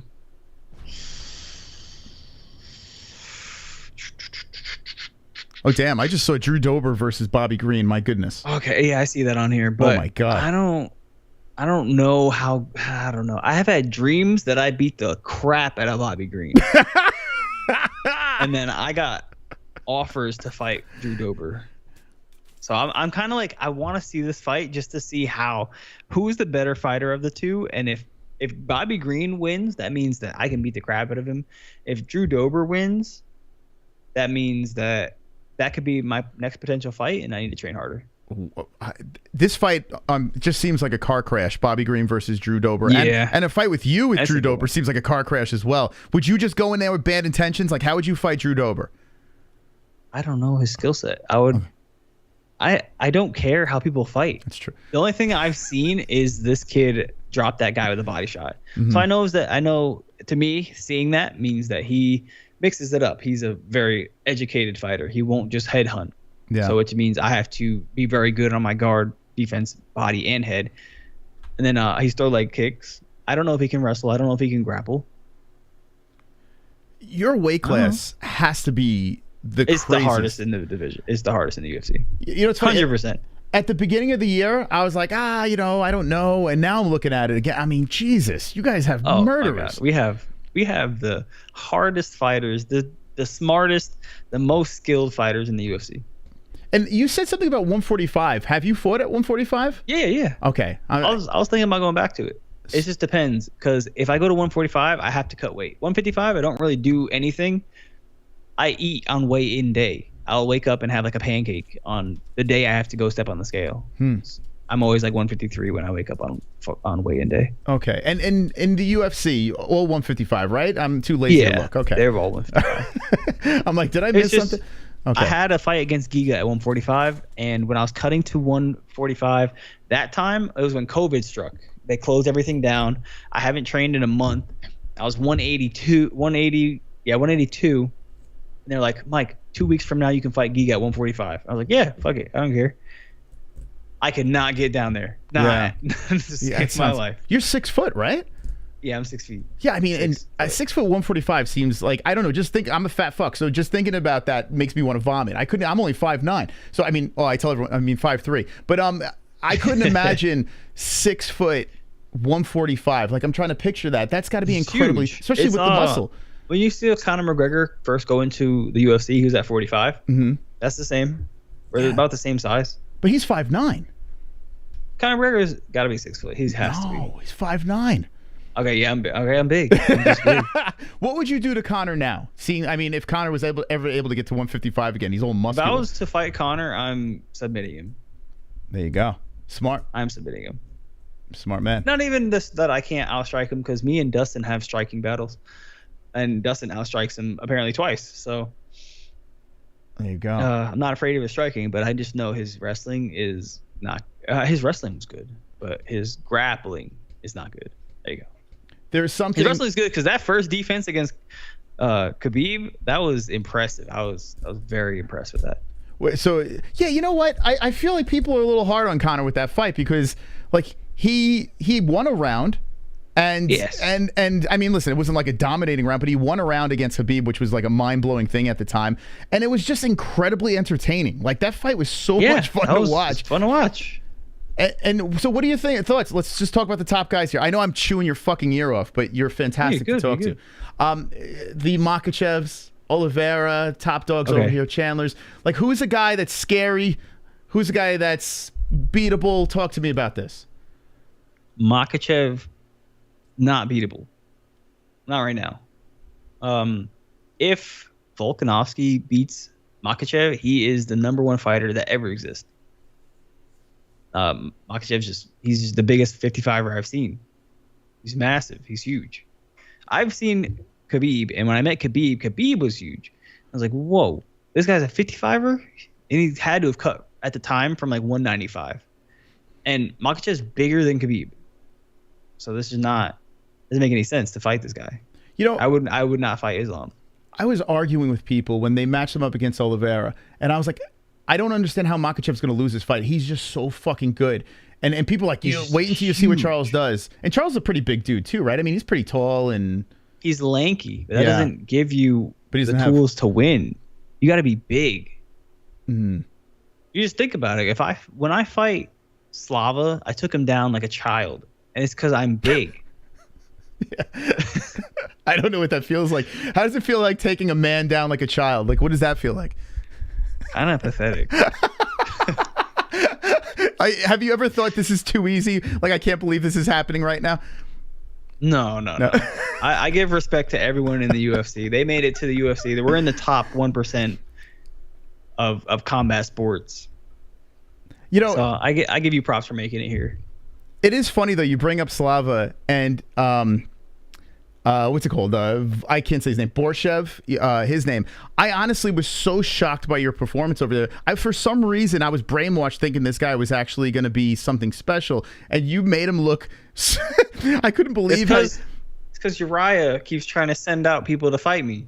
I fought 2 people back to back from his gym and beat them both. And I told him, like, if you send any more, they're just gonna keep losing. Did you actually say that to him? Yeah, I talk to him all the time. I've known Uriah since I was little, because he came and did a wrestling seminar when I was like 15 years old. Wow, look And at I that. I have pictures with him doing wrestling at like 15. Dude, that's amazing. I've known him for a long time. Uriah Faber. What is he like? Is he just a chill dude in real life? Yeah, he's chill. Yeah. What a guy. What a career that guy had, man. He had some crazy fights. Yeah. Wow. Who was a fighter that you would say that you were looking up to the most when you were a kid? When I first looked at the UFC and I was kind of like interested in fighting, Max Holloway was who I looked at. Man. And now that I've been in the UFC and throughout the UFC, it's I've traveled with him. I've stayed with him in a room in Dustin.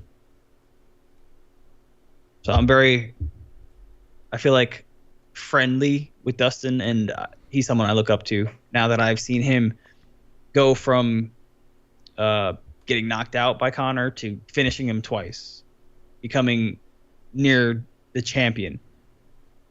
So, and then experiencing what it's like, how he treats people, how he cares about his family. I've been around him a lot, and he's really like grown on me. All right, since you have an inside look on Dustin Poirier, was his wife in Conor's DMs? I don't know that one. If anything, it might have been to say thank you for something. But that's it. Yeah. that whole mess. Conor went super nice guy. Oh, Dustin, I want to try a hot sauce. Then he gets the shit kicked out of him. Then comes back. I'm gonna kill you. What a crazy. What a lunatic, right?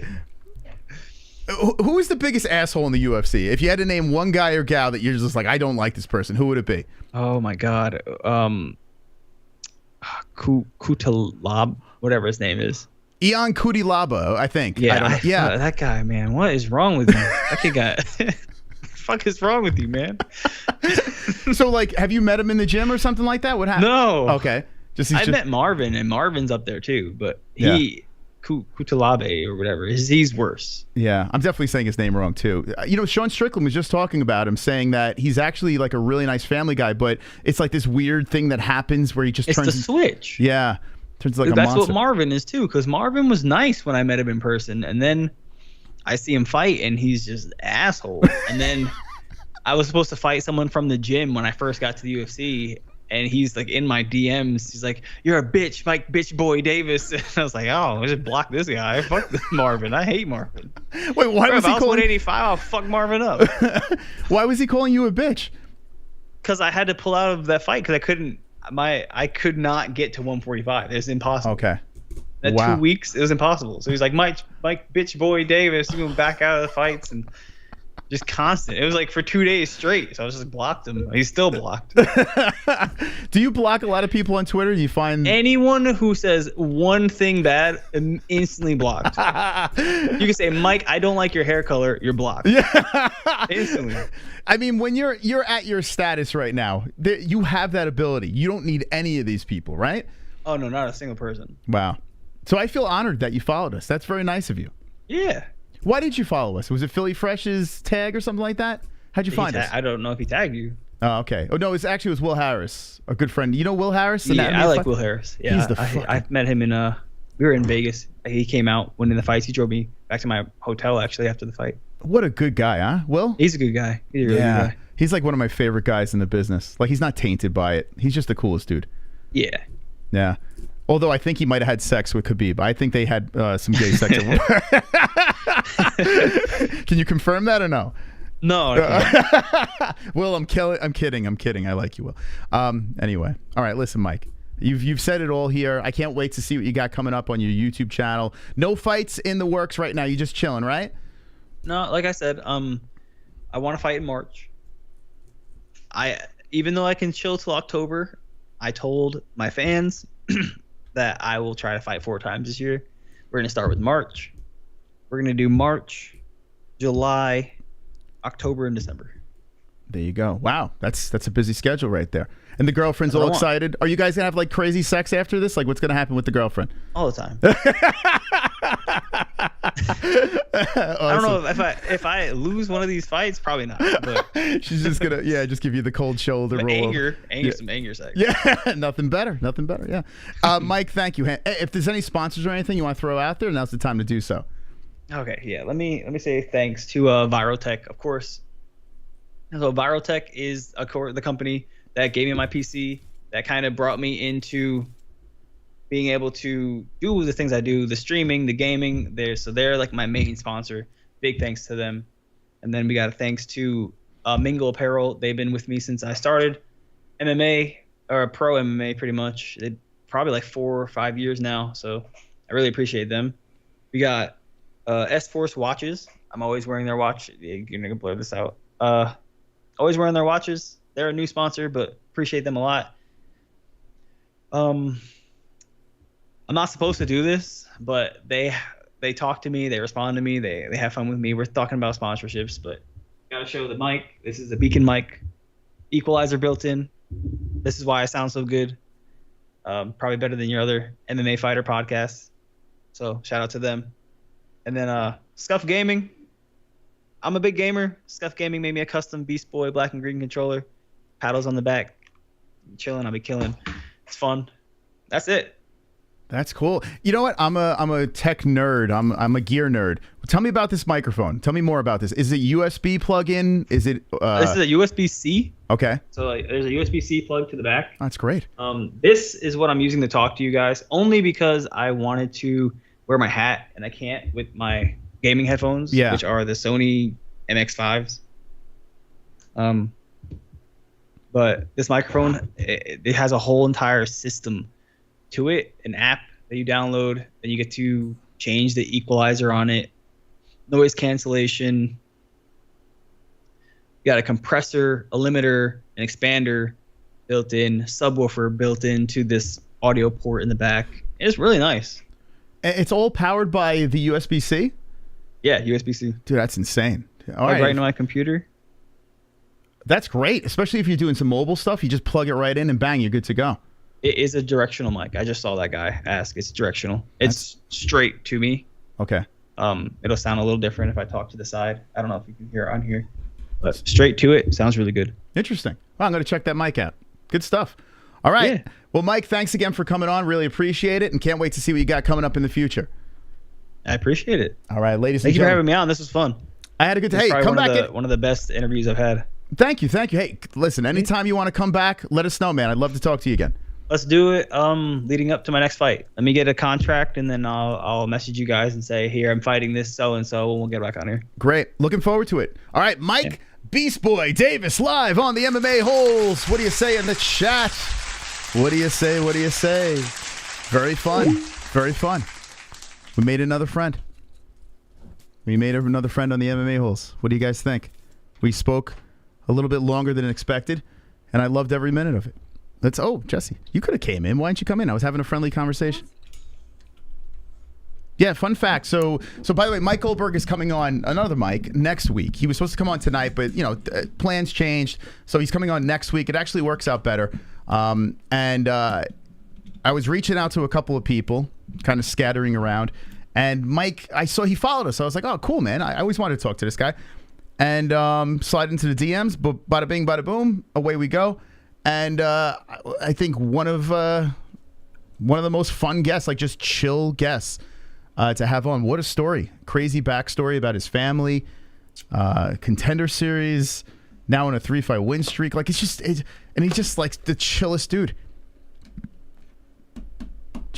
What did you think? Did you hear any of that? Yeah, I heard the whole interview. Pretty cool, right? Mm-hmm. Cool guy. Yeah. Nice guy. I really like him. Nice. All right, what do you think in the chat? What do you think? Mike Beast Boy Davis. You want him back on? What do you think? Mike is a quality person. I hope he has a lot more success. Me too. Another cool ass, honest, real dude. 100%. Beast Boy is cool as fook. Yeah, really cool. Like I didn't know what to think because I I didn't know much about him.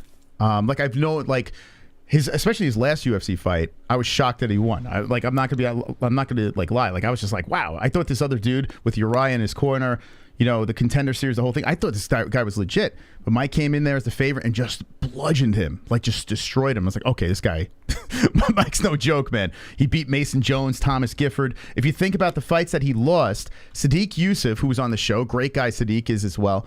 But that came in like, you know, just, hey, you want to be on the Contender series? Here's Sadiq Yusuf.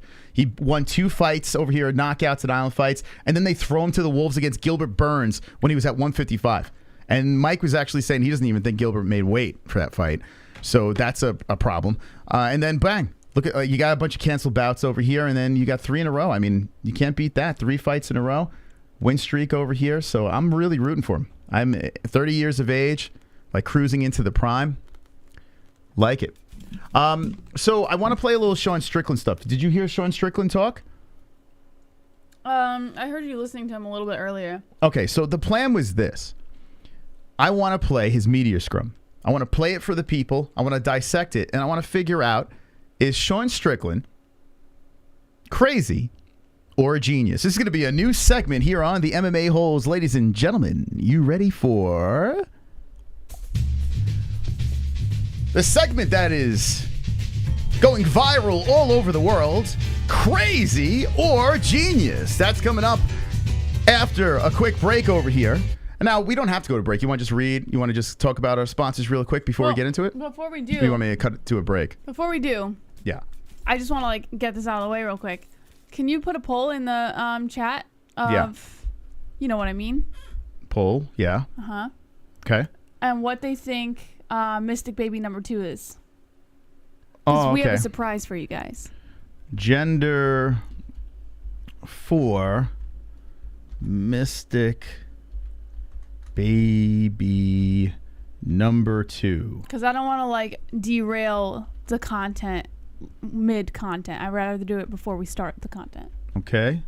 All right, so here we go. We're going to ask the community. This is un-MMA related, but it kind of is because we have another offspring coming on into the family. So we're going to drop that in the chat, and then you guys get to guess the sex. No, not twins. Just Ellie's Mystic Baby number 1, so this is Mystic Baby number 2. I don't mean 2 Mystic Babies. No, that's not what I'm saying. There's not 2 babies. It's 1 baby, but it's the second baby. Oh, yeah. Come on, get loud, MMA holes in the crowd. Look at this. Come on, get loud, MMA holes in the crowd. Got MMA holes in the crowd. yeah. MMA holes in the crowd. MMA holes in the crowd. Let's go, D-Rest. Dropping 6. Saying death. Now, I didn't play that donation because I don't think he really needed to hear death. So I didn't play that. And the follow-up donation over here was in queue, but we did ask the question. So thank you, Patty Mills, coming up right over here. We spoke about his weight situation. Super chat. And his size. So that was kind of answered. What's the cut like and what do you walk around at? Okay, so basically we kind of got an idea of that situation. If you do, Patty, want to know more about his weight situation, the next time we have him on, we will dive more into that. But, you know, like I try to ask MMA questions, but I want to make it as unique as possible with the interviews. And like Mike said, super chat. Here we go, Vince. Really good interview, Mose. I've become a Mike fan. It's a girly mo. Congratulations, Jess and Mose. Thank you, Vince. Very nice, Vince. I don't think have I ever seen you in the chat, and if so, or not, thank you very much. Appreciate that. The $9.99 donation, very nice.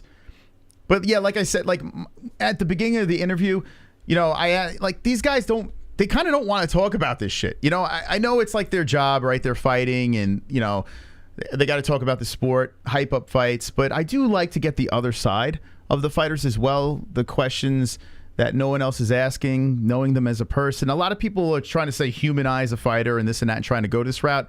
I think we really strip down the fighter and give them, you know, what is inside. So I hope that Mike was able to entertain you. I mean, I hope I was able to entertain you, not Mike. Mike did a great job. But where did you take us? I'm putting us in the middle. Oh, we weren't in the middle? Oh. I'm sorry, but we were. Are you able to add a video to the screen real quick? A video. Yeah, don't worry, it's royalty free. What is? All right. So yeah, while you're doing, I'll do it. Yeah, well, just go to Google. Go to the Google Chrome. No, it's downloaded. It's only like 2 seconds long. Well, we can just say it. No, I got it. It's cute. Okay. All right. Well, Jesse's got a little package for you guys. I don't want this to last forever because Strickland's thing's 20-something minutes. Super chat. Super chat coming in. Female cuz God trust alpha most to protect his. Oh, very nice of you. Thank you for the $2 donation. So That's two for girl? For girl. The poll right now, though, if we could pull up the poll real quick. Hold on a second. Here we go. There it is. Gender for Mystic Baby number 2. Right now, 57% say male and 43% say female. So it's fairly close. Fairly close. We have a girl already. What is the next? Is it a girl? Is it a boy? Is it a boy? Is it a girl? What do we got coming? We had the results today. We were gonna wait and do a surprise reveal on the show, but no, we couldn't wait. We just could not wait. Had to know. Do you have to use the restroom? Yeah, I'm about to use. Okay, go use the restroom while I get this. We'll do the sponsors too because we didn't jump into. Yeah, no, I will. All right, 1 second. I just want to get this in real quick, and then I'll do the sponsors. I had it for like 2 seconds, and then here we go. Got it. Perfect. Okay. Gender. Okay. And it's gonna be this guy, and it's gonna be this guy. Okay. Okay. Okay. Okay.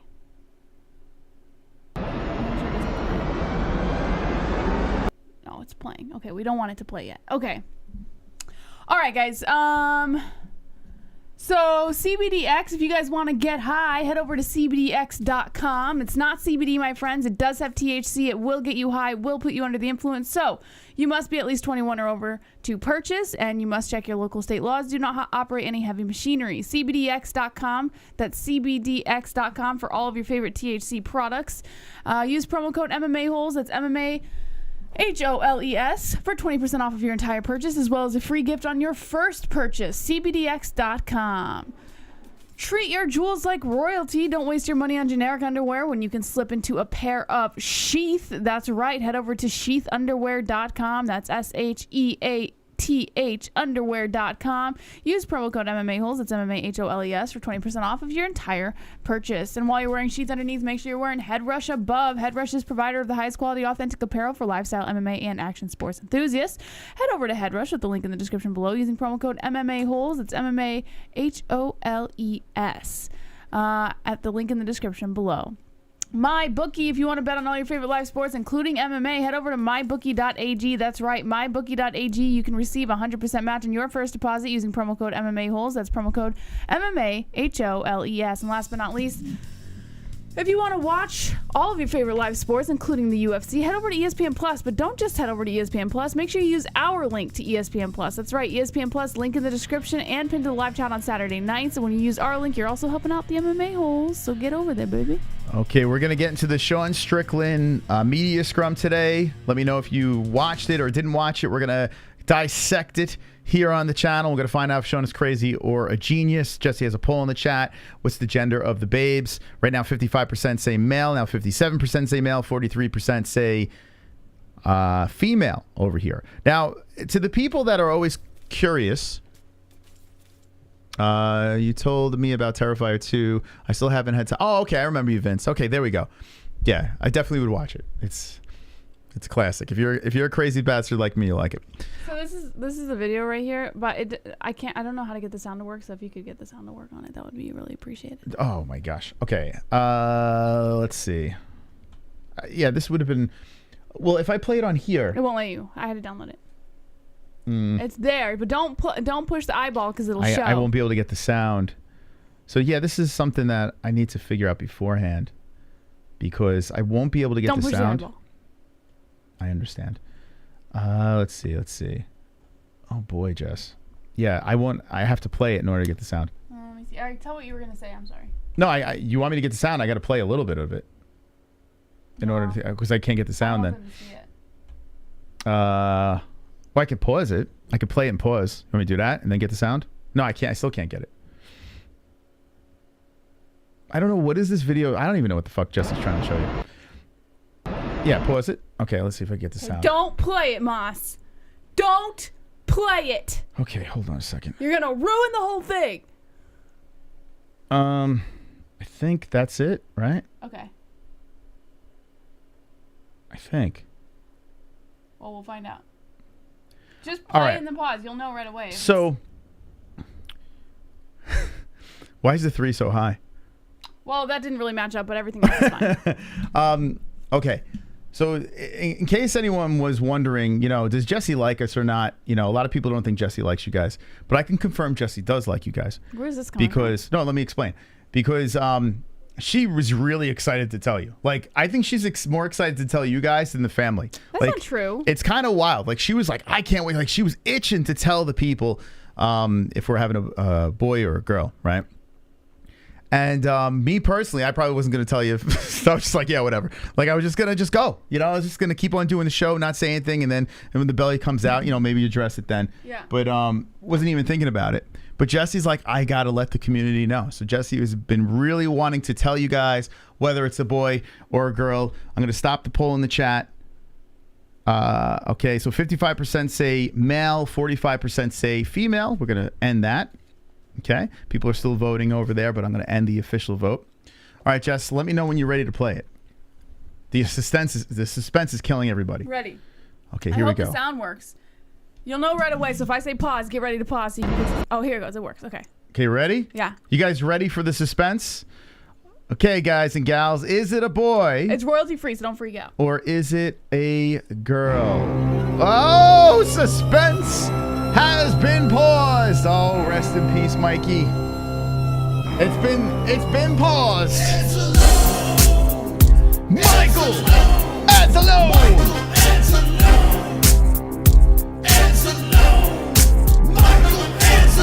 Watch out, here he comes with the wrench friend, heart and soul of the holes, Mrs. Steely girlfriend. Time out, trolls. Welcome to the dead end. Cock so big that you can't even comprehend. Bust and grow, making bitches moan. On the timestamp throne, while the chat room stone. Hold up, save the show, for the tales will be told about Michael Anzalone. Oh man, D-Rest. You have a son or you're out the will. Lol. Thank you. Wow, D-Rest drop in the 1975.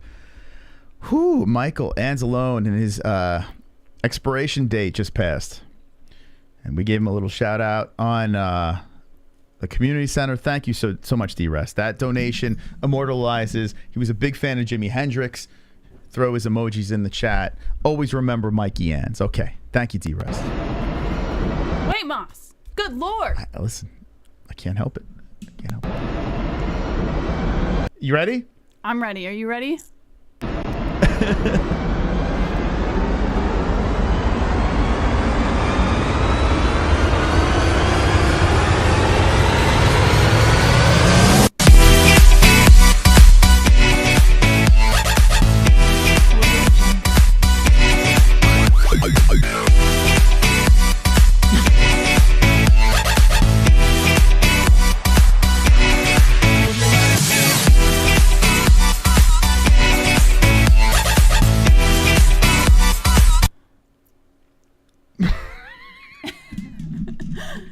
I had to make it a big deal. All right. We are having an heir to the throne. That's right. We got one of each. This is very exciting. Very, very exciting stuff. Wow. Breaking the internet. Tonight on the MMA-Holes. What do you guys say in the chat? What do you think, Jess? You excited? Of course. I'm always excited. I'm excited for babies. I just love babies. Wow. Wow. A boy. Yeah, I was excited. I wanted a little boy. I did. We got a little girl. We got a little boy. I said we did it right. We got one of each. We're good. Close shop. And that's that. Thank you. Thank you guys for the congratulations. Really, really pumped up. Seriously. Now we have a male and female host to take over the show, Jess. That's right. That's it. Like, that's it. And they can fight too. They'll fight brother and sister instead of husband and wife. Brother and sister will take on the show. And the show goes on. The show. Ellie, read us the news. That was loud. Why did you make that so loud? I didn't think it was going to be that loud. Some mofos want alliances. For the FOF finale, I say give the option for this one FOF so maybe some team together. Also, will the winner of the finale get a Joe Rogan level interview? Also, congratulations on Mystic Connor. Whoever wins on Fuqua Friday, whoever finally wins the High Score King Fuqua Friday championship belt, which the finale is this Friday night, so make sure you tuned in. We're going to go nuts. Last fight card of the year for the UFC, the last Fuqua Friday for 2022. It's going down, baby. It's going down. So yes, if you'd like to come on, we will have a nice, fantastic, of course, we would have you on to celebrate. All right. Thank you, Champ Nosi. Can you stop the fan from coming this way? It's just going back and forth. The reason why I have that is to cool off the computer. So we got 4K. Yeah, it's okay. All right. So now we did that. Let's talk about this, okay? Sean Strickland. I need ones in the chat if you seen the media scrum with the mighty Sean Strickland. Let me know. You didn't see it, right? I only saw half of it, and I was laughing like a little girl. So I figured, okay, let me watch the rest of it, the entirety, everything with you guys. So that's what I'm gonna do. I'm gonna bring Sean in. The first time ever. Oh my God, what the fuck is this? Oh, holy ads, Batman. That's an annoying. Listen to this voice. Just from this app on my phone. I gotta be honest with you. Some women have voices that you just want to pull your fucking hair out. All right. Anyway, we're gonna finish that. Oh, so a bunch did see it. Dustin was dying laughing. Okay, good. So this is what we're gonna do. We're gonna invite Sean into the stream. Okay. It was amazing. He's such a dumbass. All right. So what we have to get to the bottom of now, me and Jesse are split with this. Crazy or genius, Sean Strickland? I'm starting to lean that he's a genius because honestly, I haven't seen anyone ever get away with what Sean says. Sean says things that normal people would be canceled, but Sean is just fine. He's just doing his thing, and I'm glad he's not being canceled for this. But you, on the other hand, think he is crazy, correct? No, I don't think he's crazy. I think he got hyped up for his behavior, and now he's just like forcing it. Like now it feels forced. Like it's not naturally him. You don't think it's actually him? I think he's trying too hard to be that guy now. Okay. All right. So Jessie she's just not feeling it. She's not feeling the Sean situation. So luckily, I'm gonna bring in Mini Sean. Okay, Mini Sean Strickland. That's gonna sit at the desk between myself and Jesse. Little Mini Sean Strickland over here. Okay, and we're gonna listen and we're gonna enjoy. No, I overheard it, Ninja. I overheard it earlier when Moss was watching it, so I did get to hear quite a bit of it. Now, me personally, I don't think he's forcing it, and the only reason why is because we've interviewed people. We've interviewed his best friend multiple times, and he's like, "No, I don't think you understand." And this is Chris Curtis. This is Sean. Like this is who he is. Now, Chris is not the type of guy to lie. He's very transparent in what he thinks. He says it, right? So, I mean, why would he lie about someone acting the way Sean Strickland is acting? Good, man. Good. Really good. When a name like him comes across, I mean, I guess you just fought Alex Pereira, but when a name like Jared comes across your desk, you're a bit like, this could be a rough night out. I mean, do I watch MMA? No. Have I seen a couple cool highlights of the guy? Yeah, sure. I don't know, man. Like, dude, I fight fucking monsters every day. Like, me and Uncle Live been fucking banging. Like, you know, it's like, it's fucking, I fight fucking, me and Francis will spar. Like, I fight monsters every day. So that said, there's nothing really anyone can do in the cage that'll actually... I mean, besides knock me the fuck out. I mean, there's that. That could happen. That would suck. But yeah, no, 100%. So how are you seeing the fight actually playing out? Are you expect it to be a banger? Are you going to try and mix it up this time? Or how are you seeing the fight play out? Well, I mean, I haven't really watched much on. What do you think I should do? I'd avoid getting hit. He goes, what do you think I should do? Yeah, good for him. Good for him. A stupid guy wouldn't say that. Like, he's like, all right, wise ass, ask me the same stupid questions. I'm going to give you a stupid response. Killer Gorilla, you know? Yeah. Yeah, fucking scary name. Yeah. How nice would it be if his nickname was Curious George? I'd be like, oh, fuck yeah. You don't like this Curious George line? No. Jesse can't stand him. Jesse can't stand Sean Strickland. She just, right? You just can't. You had enough of this guy. You can't. You're like, go away. Can you stop that fan from aiming in my direction? All right. So just, Are you just gonna come? You just came on for the revelation, and then everything else is complaints. No, Is that what's happening? I just want the fan to stop. Okay. That's all. How about you do this? How about you just? Let's go, champ. I don't give. Oh. D-Rest, thank you, D-Rest. You just gifted a bunch of memberships. A double champ. It's Christmas. It's fucking Christmas.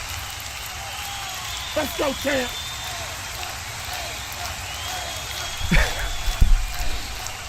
It's Christmas over here. D-Rest, Aloha Gaming, you're a member. Let's go, champ. Damn Savage, you're a member.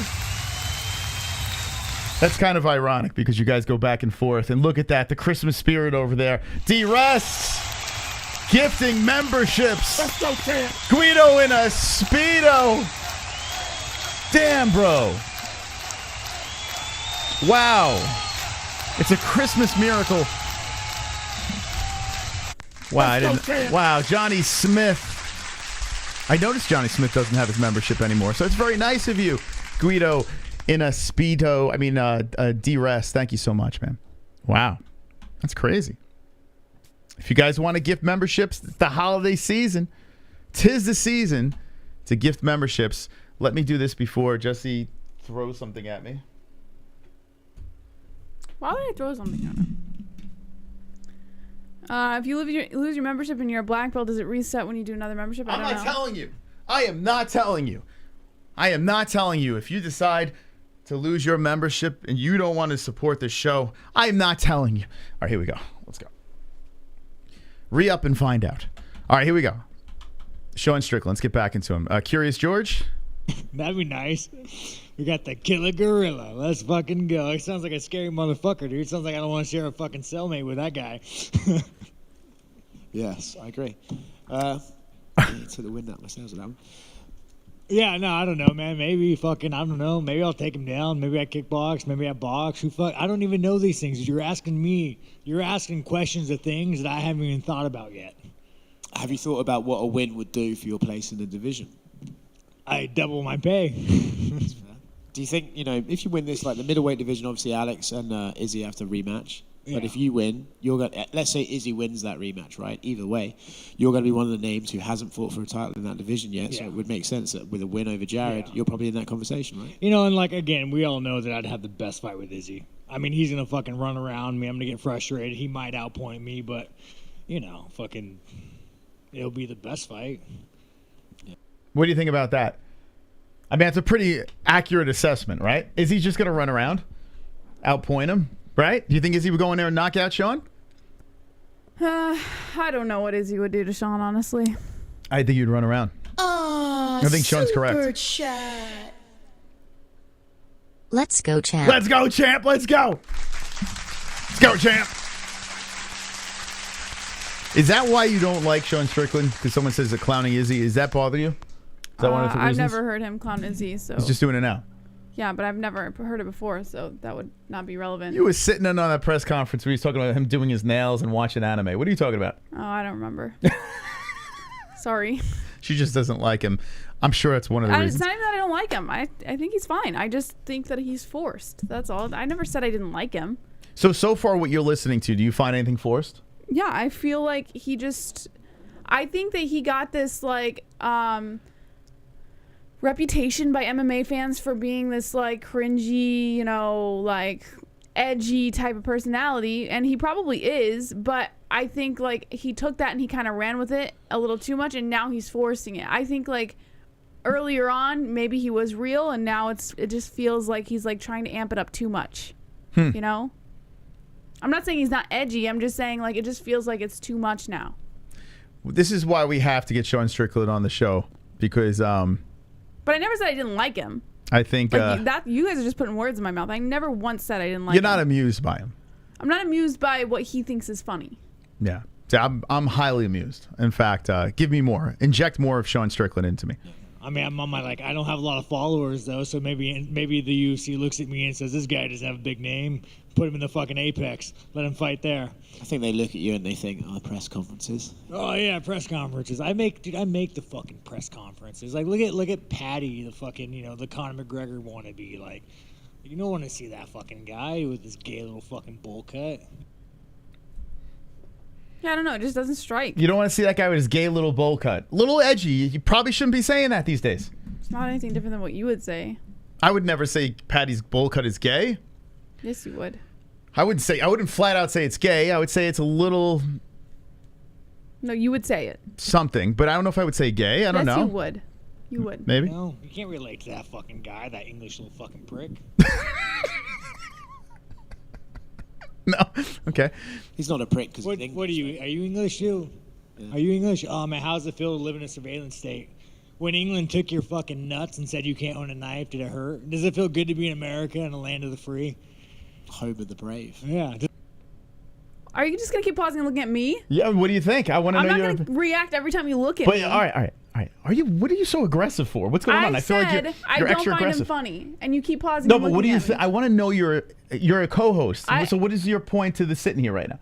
I gave my No, opinion. but what do you think? That's not alarming what he's just said?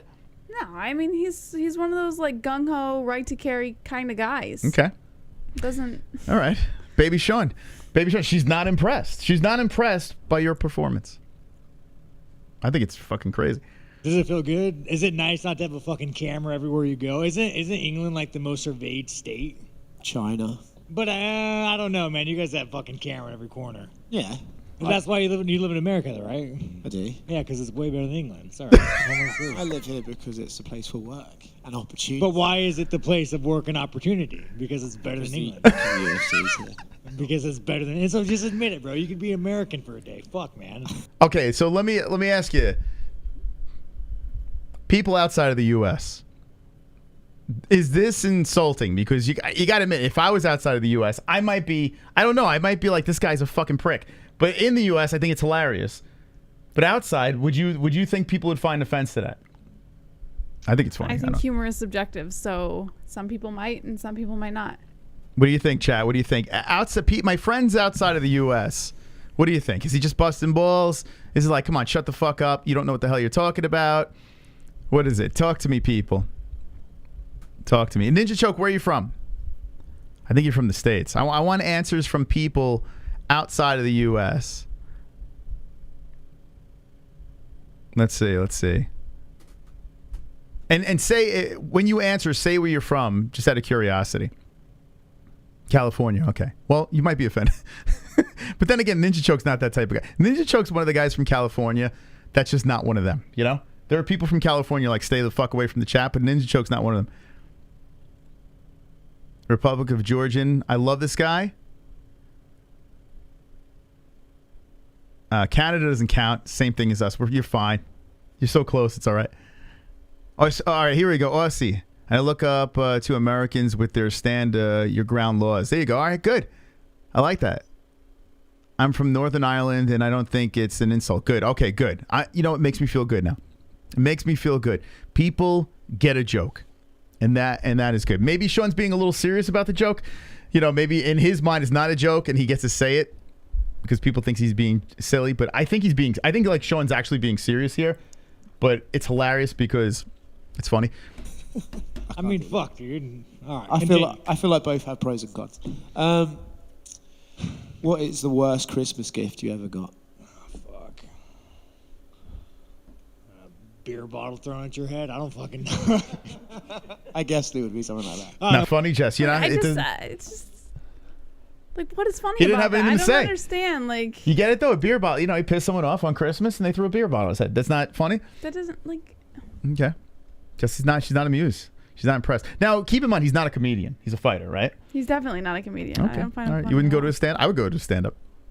He tickles my funny bone. Oh, shit. D-Rest double champion again. 5. Ladies and gentlemen, there are 5. Yo, we're going to keep the stream going here. 5 more gifted members. If you're a lucky member of the chat, right now is the time to collect your belts. Nasty. Bertrude. You're a member, baby.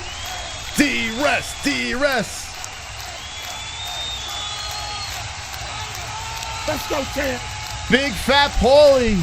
Just collecting free memberships. Let's go, champ.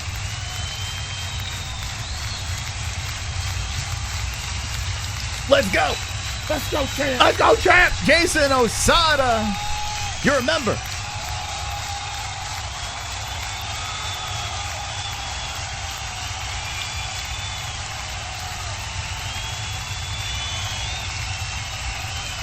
Now, this is weird. He gifted 5 double champ memberships, but only 3 people got memberships. So listen, ladies and gentlemen, if you're not a member in the chat, make sure you're not private.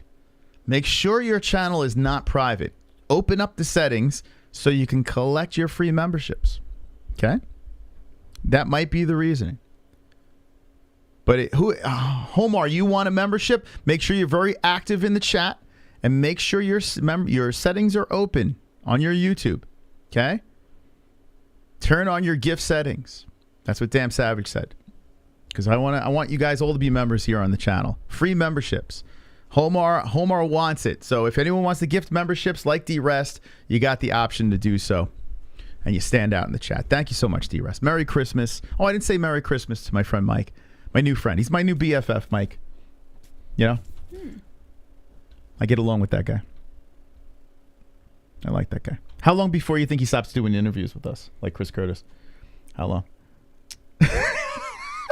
I'm going to give, if Chris ever comes back on here, which you never will, but I'm going to give him, I mean, he answers my DMs, but it just so happens now he just doesn't want to come on the show anymore. Like, what? Did he big time us? Maybe the chat offended him. You know what? I should do a bit right now. Should I do a bit right now on the show? Like, should I get you all involved? One's in the chat if you want to troll Chris Curtis. Should we do it? I mean, you can do it. He'll block us? I like Chris, but for some reason he's avoiding us. I don't know. I feel like we should troll him right now. We should do it. We should all fucking jump in the chat and say, "Yo, Chris, come on the show. Don't be a puss." You should only troll people that are not good to you. Like, he's all right, but it bothers me. I miss him. I like Chris. I like talking to Chris. I don't know. Maybe because I did that video where I clipped like everyone that he hated. You think that rubbed him the wrong way? No, I feel like Chris is pretty honest. He would have said something about it. Or maybe he's being petty. Maybe he said he's petty. No, I don't think he's. I'm probably thinking too much into it. I think you are. Like, you're being like the crazy ex-girlfriend. I know. Just leave the guy That's probably alone. why that's coming on. Yeah, I don't know. I don't know what it is. He's avoiding us. All right. Anyway, I'll stop being a crazy ex-girlfriend. Let's get back to Sean Strickland. Now, what about you, man? What did your boyfriend get you? Thanks. You know, he forgot to give me head that one time. Oh shit! This fucking guy. Wait, are you a homosexual? I am not. No. You know, I actually was at a fucking Dollar Tree the other day buying wrapping paper because you know, like, you want to get wrapping paper, you go to the fucking Dollar Tree. Okay, Jess, you ready for this story? Are you ready for this? Strap on. Sean Strickland's gonna tell a story of when he first saw gay people in the wild, like in their natural habitat. It's gonna come down right now. The story's about to happen. Strap on your dildos and get your popcorn. Here it comes. And I seen these like 2 gay guys in the fucking wild, right? And I've never seen, like, I mean, I have gay friends who are couples, and I've hung out with these guys, but I've never seen 2 gay people interact in the wild. So I'm holding my fucking wrapping paper. All my wrapping paper, and I'm like watching intently, like, what's gonna happen. And a part of me thought like they were just gonna be like, "Hey, you're gay, I'm gay, you want to go fuck afterwards?" No, not even slightly.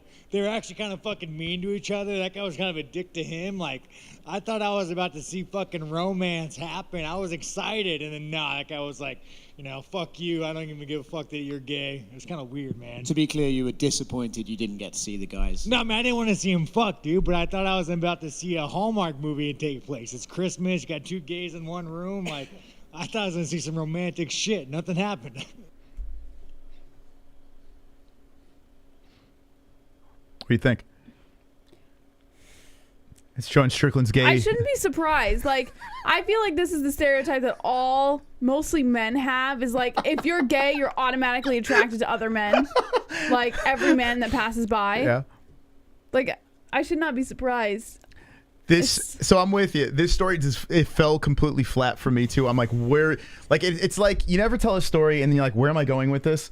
Like, I feel like Sean was doing that. That's what I'm saying. I feel like it's forced, Moss. Not just this one. Yes, I will give you this because he was like, but I do believe he was thinking this. It just didn't land, and I think it fell flat, and everyone's like, okay, what the fuck are you rambling about, Sean? Okay, Moss, gays it's in too the much. wild. I'm telling you, he's Are you running a with it too Christmassy much. guy? You know, when you're not poor, it's nice. When you're fucking broke, you look at Christmas like, oh fuck, I gotta buy gifts. But now, like, you know, you go on Amazon, you just fucking twiddle your thumbs away, and, like, it's a lot better when you're not fucking poor. You know. I agree. I mean, you fucking know, dude. You're a journalist. Fuck. You know, dude. This guy's life ambitions were like, you know, did you go to school for journalism? Or you just picked up a microphone. No, I went to school for it. This guy's life ambitions were like, I'm gonna work my ass off. I'm gonna go to school. I'm gonna be in the fucking NBA, sucking off China. I'm gonna be wearing a suit and tie, talking to LeBron James. Everyone's gonna fucking know me. Everyone's gonna love me. And now this motherfucker's at the Apex interviewing me, dude. I feel bad for you, dude. He's not wrong though. I bet he is. Like, do you think this guy from the Mac Life, who he's talking to right now, he's like, man, like he's fighting now. Like the guy from the Mac Life is actually fighting MMA fights, right? Do you think he's like, damn, man, I thought this would be cooler? And Conor McGregor, he's like part of Conor's team with the Mac Life. Do you think he's kind of feeling like, man, I thought this was going to be cooler? Or do you think he's loving it? You're a media member. It's not cool, man. It's not very cool. Like, you're cool with the nerds. You ever notice, like, the media member men and women out there, there's clique of them on Twitter, and they're just like, they just bounce from event to event, but it's just like literally like Revenge of the Nerds. Have you noticed this with the MMA media people? Everyone there in the building asking the questions are all people that should have tape between their fucking eyeballs. No, I've never noticed that. They're all fucking weirdos. Like, all the media members are weirdos. I'd say, oh, excuse me, I have a question for you. And it's just like, oh, excuse me, let me just do this.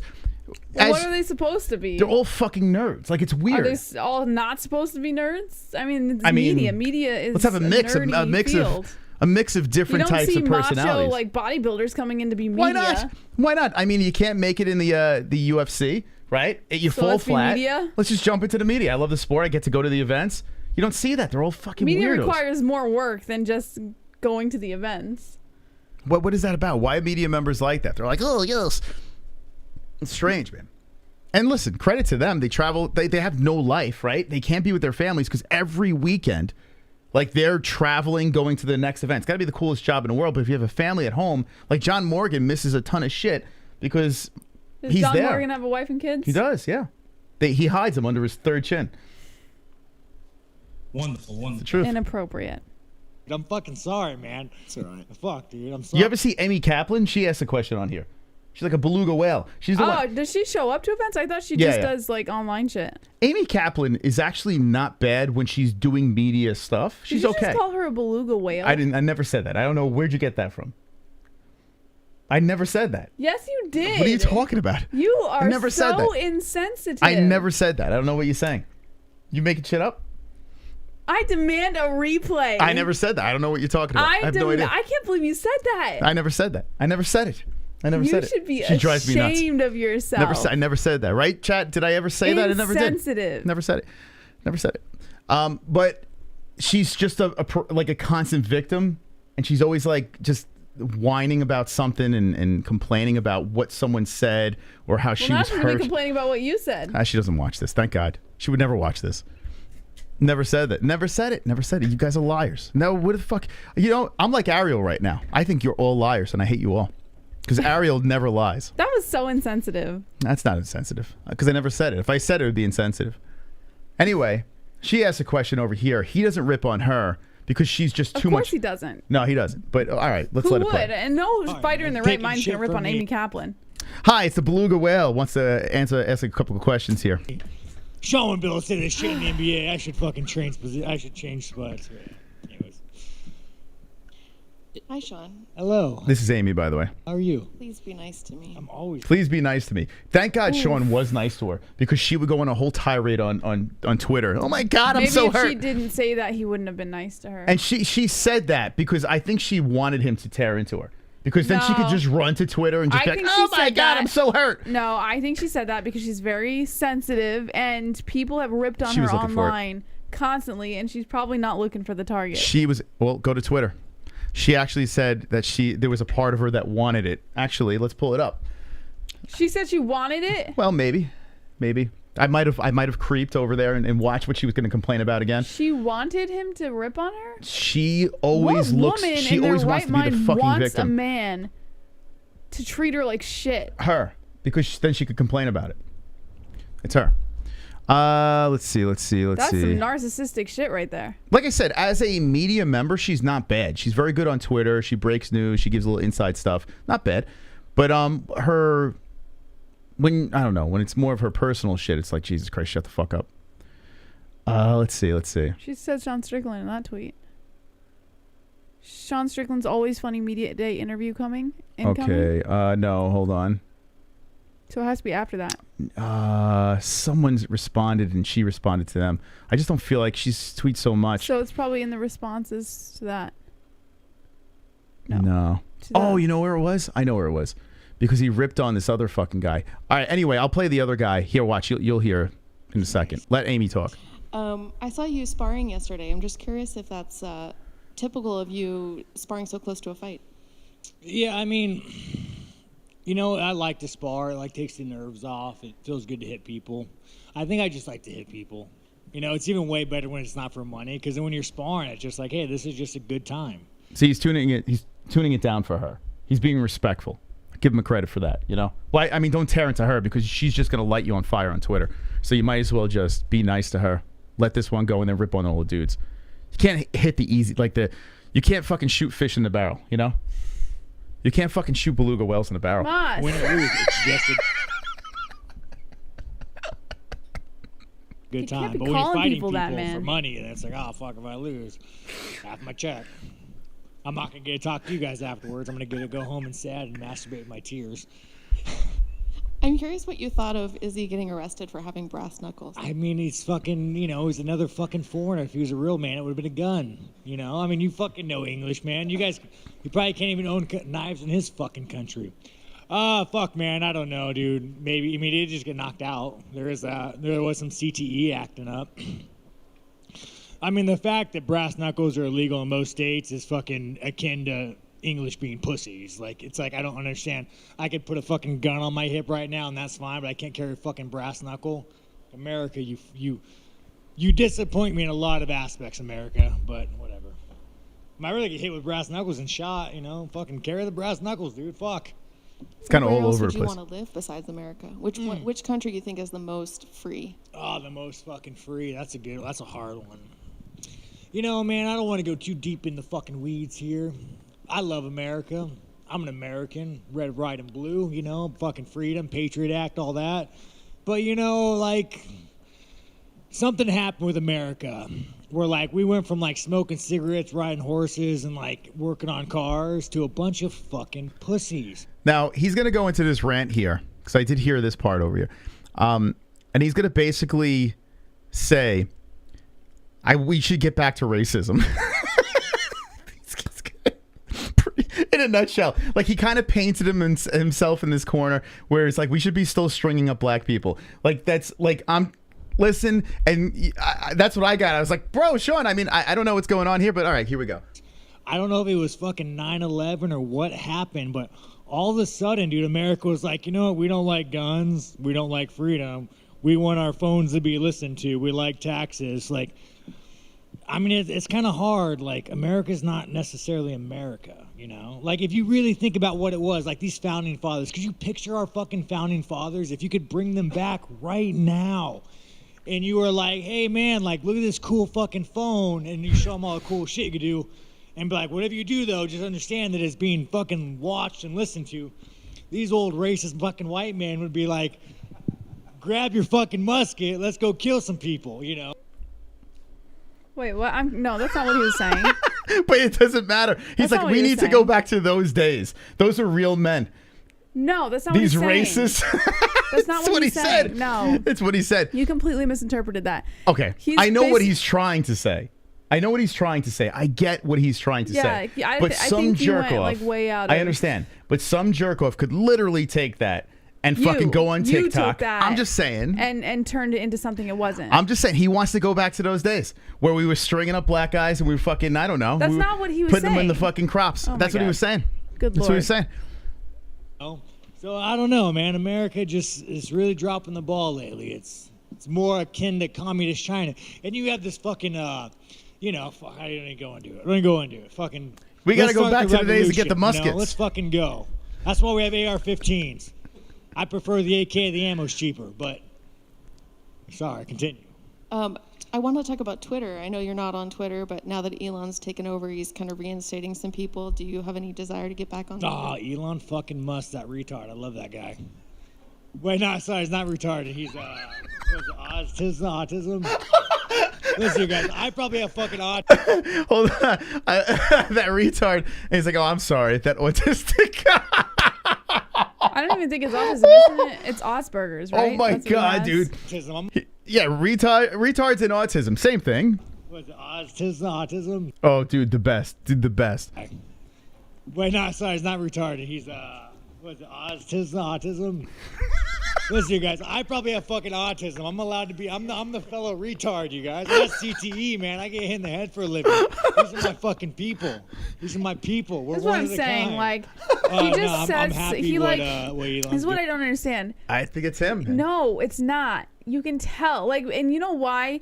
Is because the way he tries to recover after saying something, he's literally looking for shock value. That's all he's looking for. I got to be honest with you.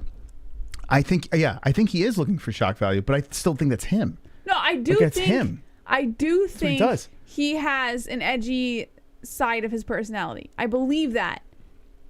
But I think that he has evolved this like bizarre personality that everyone has given him, and he's trying to make it like his thing, and it's just too much. Like, You know what the problem is? It's coming across as way too forced. He tries to recover everything he says because he knows what he's saying is not him.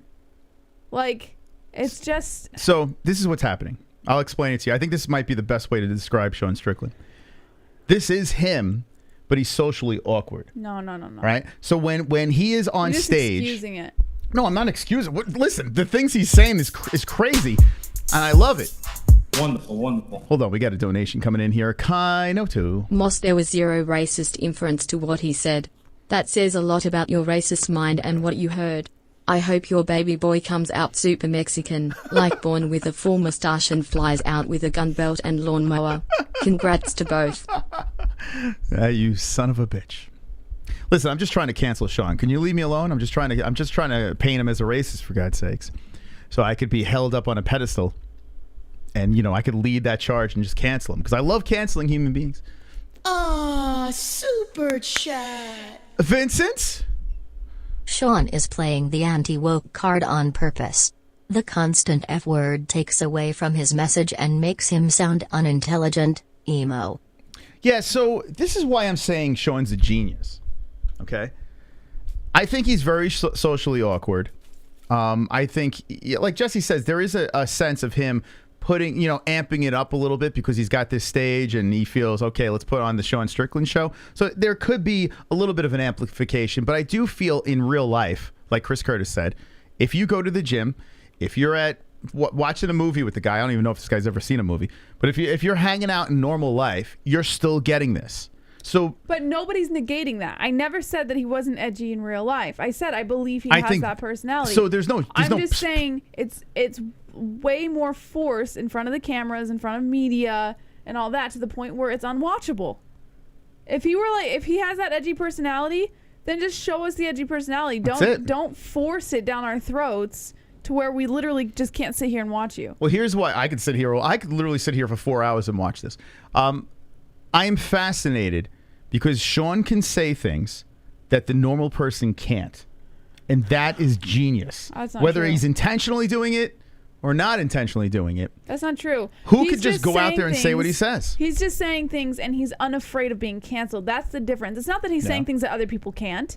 It's anybody could say these things, but people are afraid of being canceled. He's not. That's the only difference. Well, he can be canceled. But he's not afraid of being canceled. Yeah.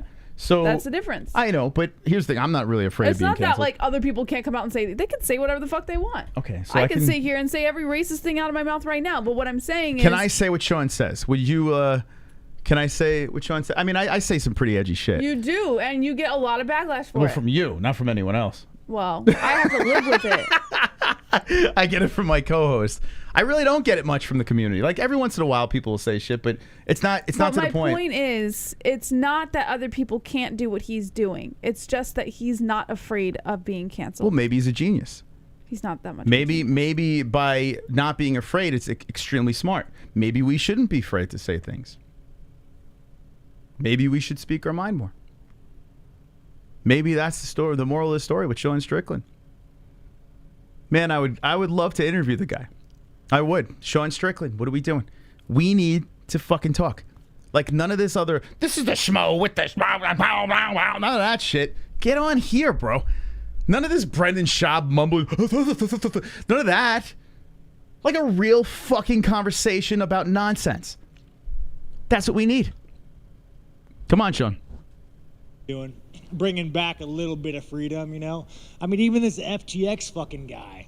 What? Like he's about to go testify for Congress. Next thing you know, he gets fucking arrested. Guys, the government's fucking corrupt. Grab your guns. Go grab some "Don't Tread on Me" flags, and let's. I don't want to go storm the Capitol. I'm not that guy, but you know, you guys should do it. You posted that Dana is a businessman and we are the cattle. I'm curious if you could elaborate on that. Oh yeah, no, Josh Thompson. He had some good scraps. Come he said on. That, like, you know what Amy Kaplan was gearing up for on that question. Dana's the businessman and we are the cattle, and she wanted him to elaborate. Get the fuck out of here. What was she doing? Amy Kaplan, the queen of victimization, wants Call her what to she know really is, Jesse. what he meant about implying that they were the cattle. Come on. You mean to tell me she wasn't hoping that he would just dive down that road? You posted that Dana is a businessman and we are the cattle. I'm curious if you could elaborate on that. Oh yeah, no, Josh Thompson. He had some good scraps. He said that like Dana doesn't give a fuck about us, and I didn't know like in the business of hey, I'm gonna take human beings and make them fight for money if giving a fuck about them was part of the job title. Like if I'm the CEO of UFC, like, and I'm like, hey, what big scary motherfuckers can we pick to fight each other? And afterwards, I'm like, but you know, man, I hope they're having a good Christmas.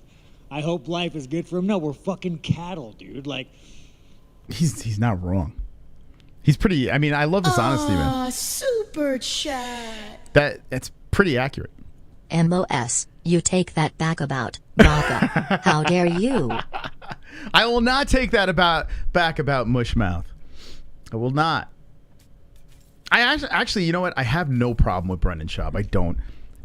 I just think he's goofy, you know. And we've done streams ripping on him about his stand-up and shit like that. But at the end of the day, the guy's a fantastic businessman. Like, he's grown a mini empire that he's got going on over there. A bunch of shows under his umbrella. So I have no problem with him when it comes to that. But he does say some dopey shit. Like, again, us versus, let's say, porn stars. What's the difference? You do both take shots to the face, I suppose. Yes. Oh. But again, we diet. I mean, not as many shots this fucking guy takes from his boyfriend, but we. So I think that was Mac Life trying to throw it right back at Sean over there. But then Sean with the zinger, you know, hit him with the gay joke. Got him, Sean. No, there's nothing, dude. I'm telling you. There's nothing wrong with gays. I fucking love them. I literally had a Hallmark moment with one. It was fucking depressing. By the way, hit the like button if you haven't done so. What do we got? 93 likes over here, 168 watching. Guys, do me a favor. It's completely free. You just hit that like button. It means the world to us. Bash it up over here. We're hanging out with Sean, baby Sean Strickland over here. He's talking to the media. No, but we fucking diet. We get really fucking skinny. A couple of us get abs. You know, we wear these little tight little outfits, little fucking spandex, you know, wear a little cock bulge in our cup. And we go out there, we take our fucking clothes off when we fight in front of thousands of people. He's right. Like, they are legit like porn stars, strippers. They get naked. He's not wrong. Like, what do you think about this analogy? It's kind of the same thing.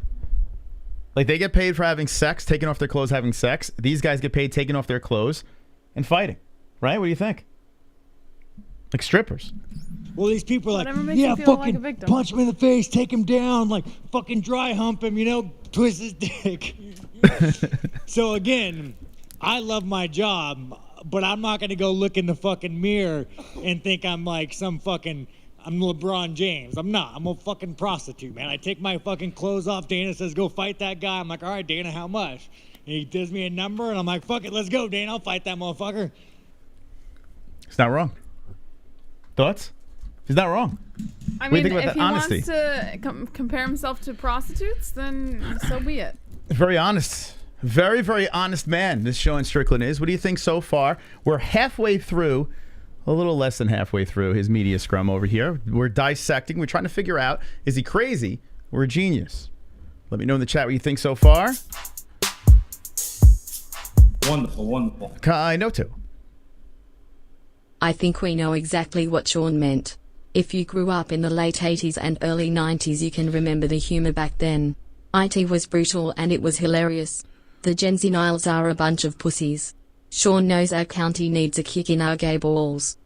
He's going. Yeah, but here's something for he's you, going way Canada. past the 80s and 90s. He's going way past that. I was just gonna say, it's not, you can't like mark it up to a generation, because I'm not Gen Z and I still don't find him funny at all. I don't find him offensive, I just don't find him funny. Listen, could you imagine, I don't think you're thinking this through. Could you imagine Sean Strickland dropped into the 80s? That is a worse train wreck than this. Sean Strickland during the fucking Michael Jackson Boy George era. Why would you put Sean Strickland there? Like, that's way worse than Sean Strickland now. You drop him in the 80s, there's a problem. Come a chameleon. Ah, you fucking homo. Shut the fuck up. Take your lip. Like.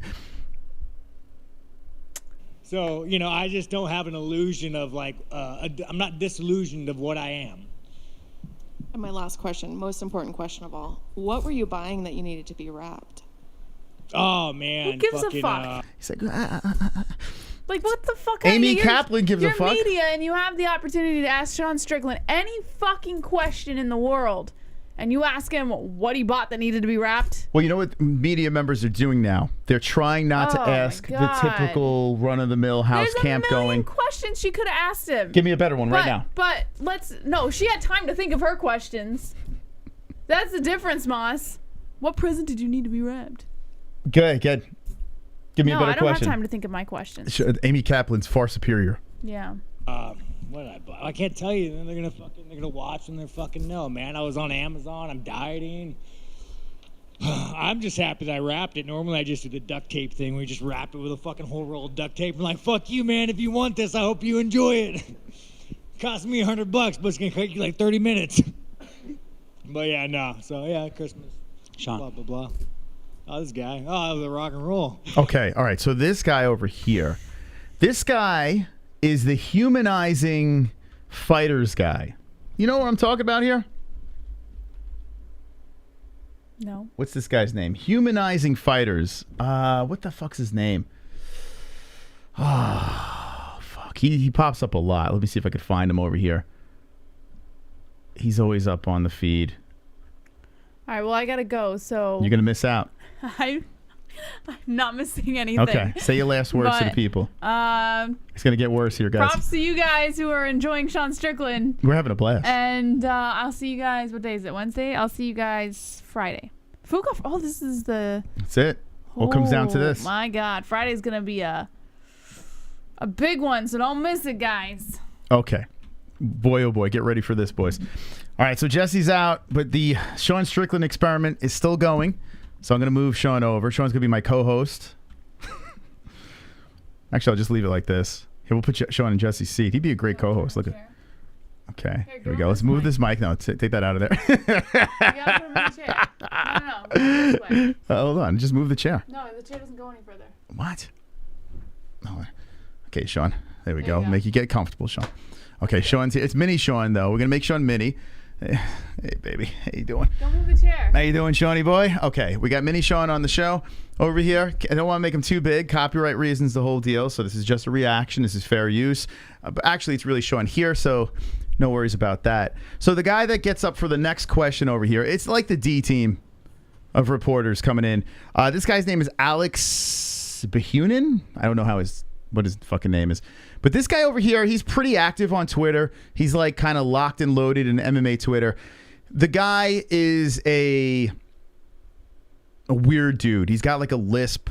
Like you can tell this guy's been through some shit. So I'm not gonna like pile on the dude. Sean already undresses him in this situation over here. But he's known for the humanizing athletes situation where like he just asks questions. Like he's so revolutionary with his questions. What's your favorite like soft drink? You know, and he brags about like that. This is the thing. And Ariel sucks him off. It's so unique, you know. But that's his claim to fame. and he goes to all the events. And like I said, he's like the D squad. So he's asking a question over here, and Sean, well, just listen. So yeah, Christmas. Sean. Blah blah blah. Oh, this guy. Oh, the rock and roll. What's your tattoo of, man? What is that? Video game controller and some music. Oh man, the one guy that doesn't get pussy in here.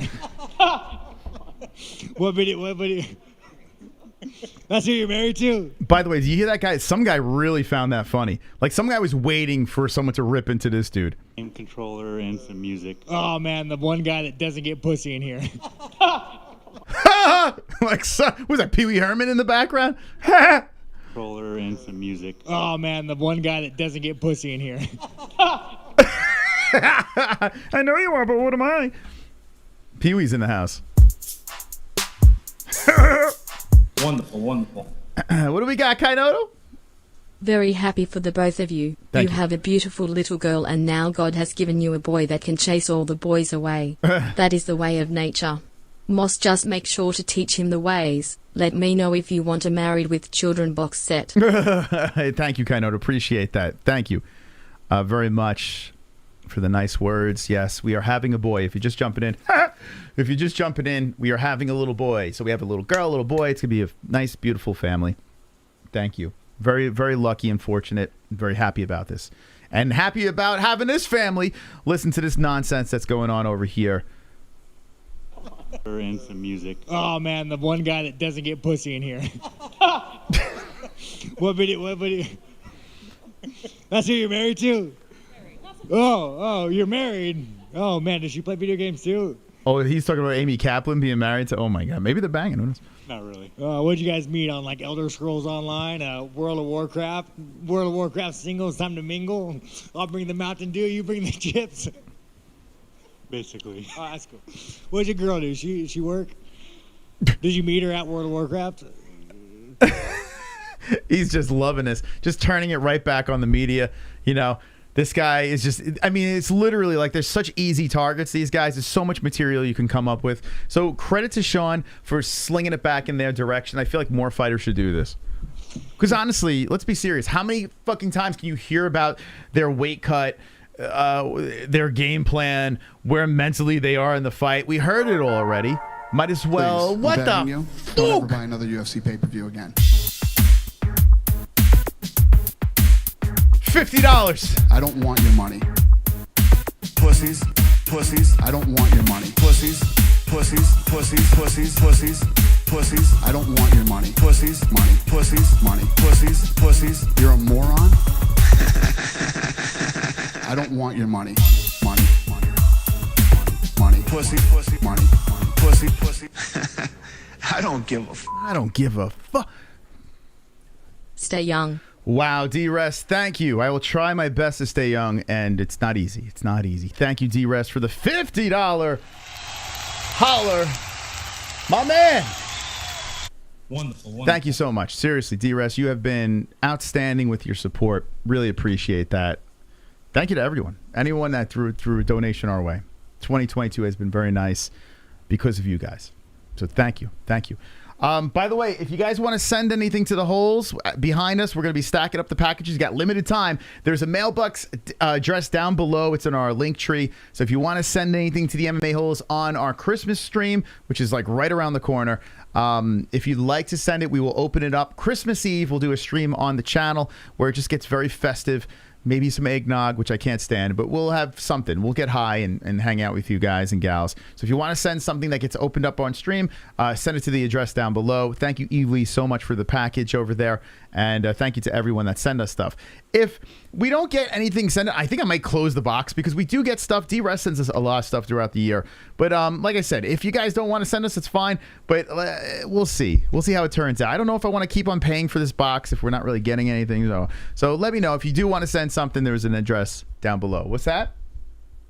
I thought she said something. Anyway, thank you. All right, here we go. Let's get back into the Strickland thing. No lies. Okay, do you tell me? Did you play World of Warcraft? No, I haven't, but I always wanted to. Okay, what video game troll is that? Before we continue this, I need to know a little bit more about you before we It's just a controller. So like, is a PS4? Is it? If you just jump it in, Sean Strickland is trolling this one reporter who clearly, I mean, he's got like some weird speech. He's got an odd look. He's goofy. He stutters in a lot of his questions in previous interviews and stuff like that. So the guy clearly has some stuff going on, and Sean's going in. He's going in on him. Nintendo? PS4. Okay, PS4. How old are you? 32. Okay, you're 32, about the same age. What's your favorite PS4 game? Kingdom Come. Wait, no, isn't there like the Kingdom Hearts game, the Disney game? Don't fucking lie to me. Look at you. I'm more of a Metal Gear Solid kind of. How does Sean even know that game? I don't even know what he's talking. You got the fucking scummy goatee looking thing, man. I understand that. When you put that on, do you look like when you shave your fucking face with a scummy goatee? Like, oh man, I want everybody to think that I touch children.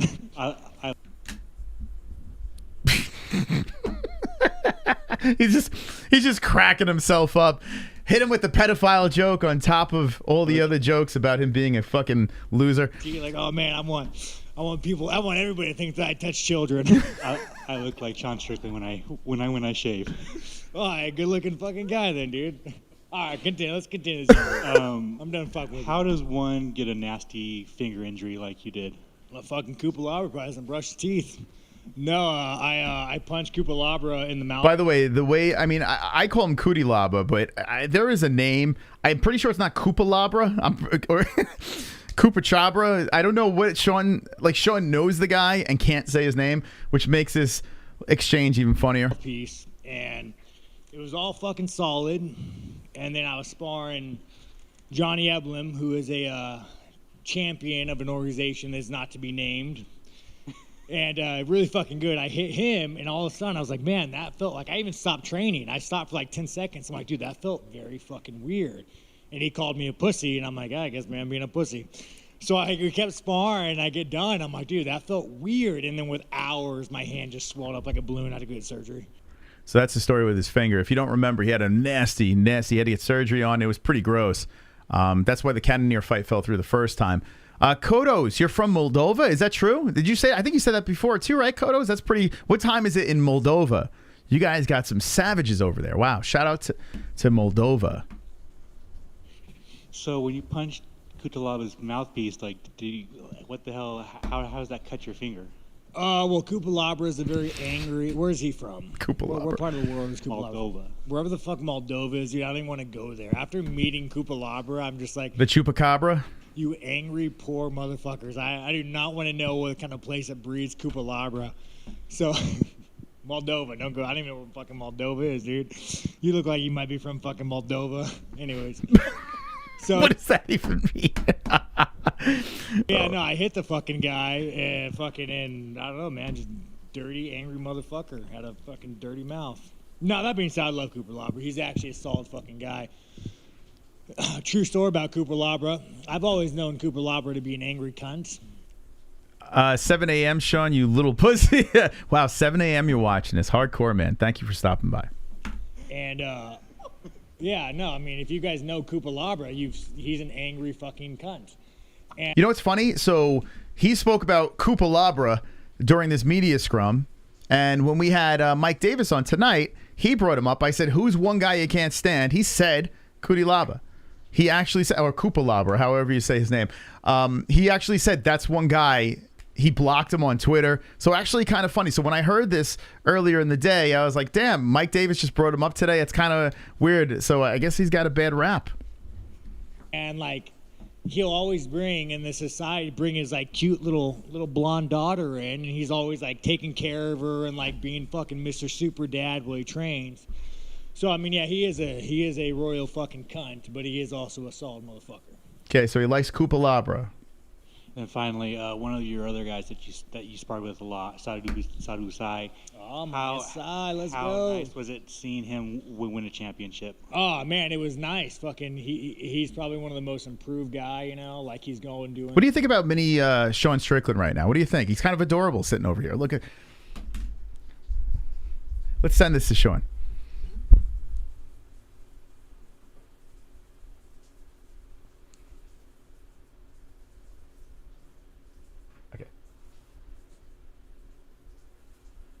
Okay, if you could just screenshot that, send it to Sean, me and Mini Sean Strickland, say, why are you not on the MMA Holes? Why do we got to hologram you in? Get on the show, you know? All right, I'm going to try to do something that's like in a moment. You know, you can maybe black and white this one.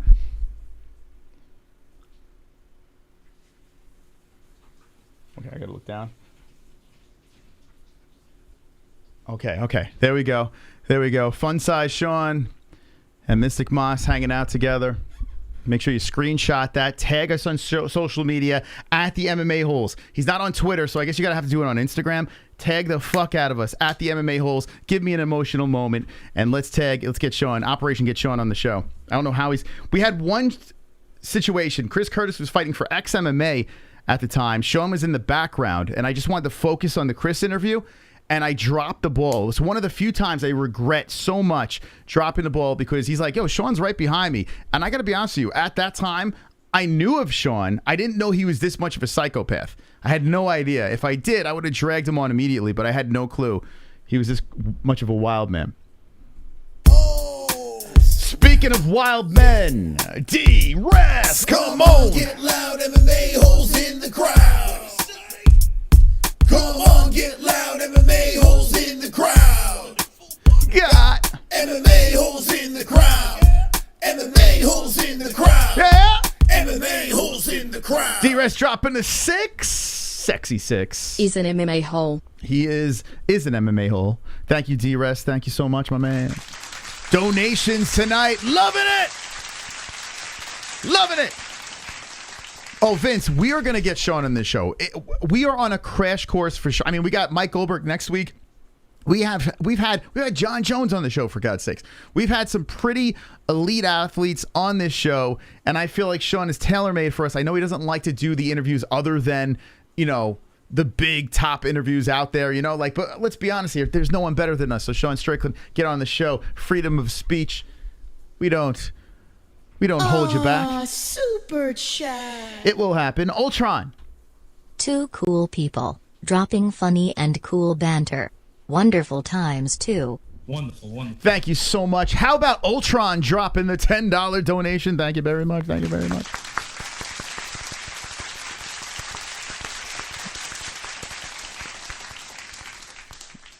We said there was one stream with Chris Curtis. I was like, yo, you guys got to come on for Chris said he would fly here and do a fight buddies with us during one of the fights. That'd be great. And I'm like, yo, bring Sean. Imagine Chris Curtis and Sean Strickland in on Fight Buddies. When you see who we have coming up, 2023 Fight Buddies, you're going to be like, what? Wait, hold on a second here. So be ready.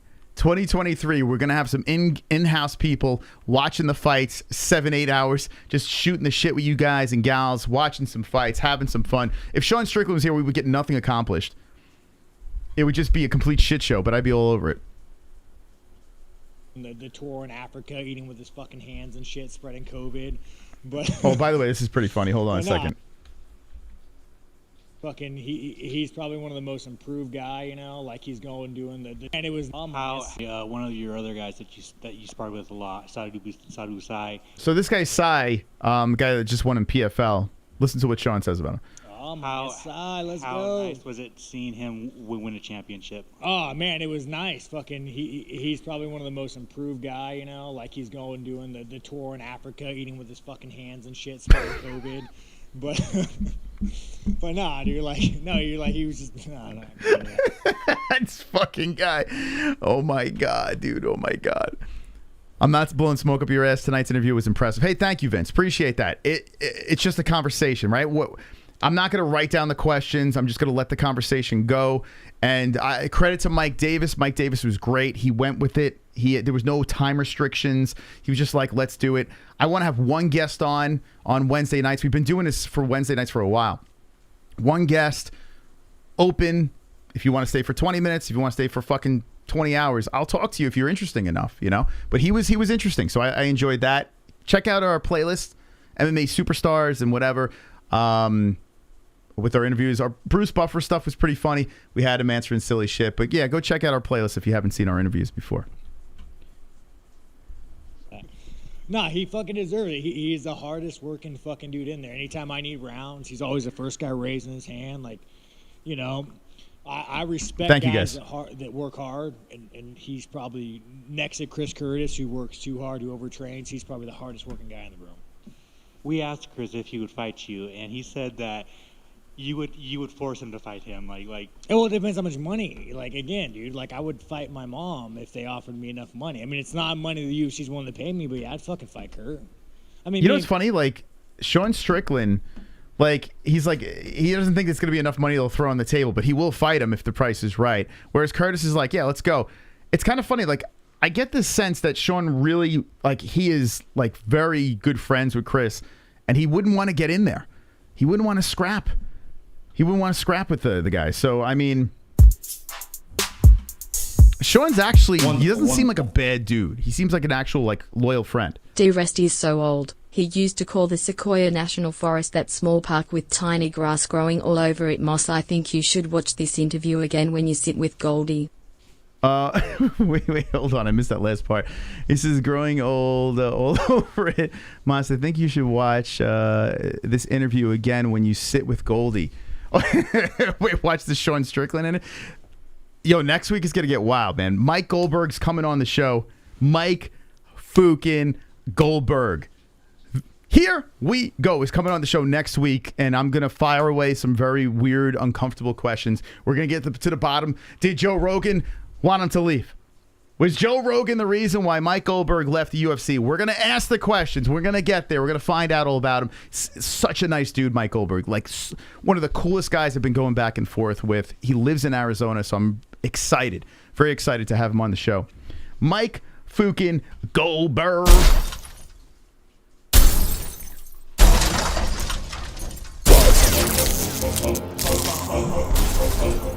Oh my God!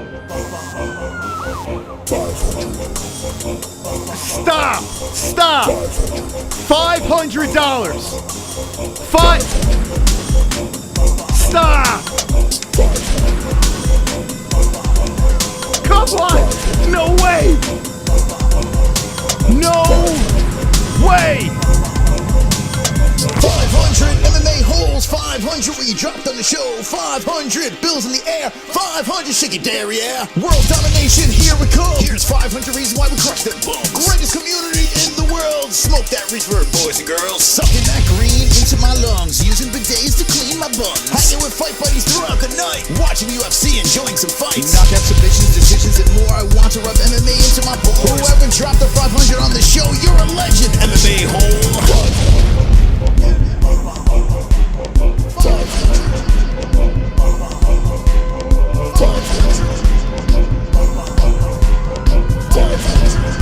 Oh my God. Oh my God, dude. My God. My God. K-Noto Studio. We have a $500 donation in our description. And anyone that donates the $500 donation, they get to rename the studio. And D-Rest not only just dropped 500 smackaroos on the channel, he also named the studio the Kinoto Studio of Arizona. I mean, what the holy...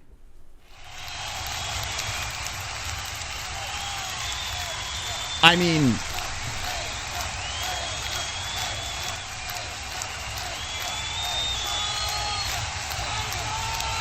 Oh.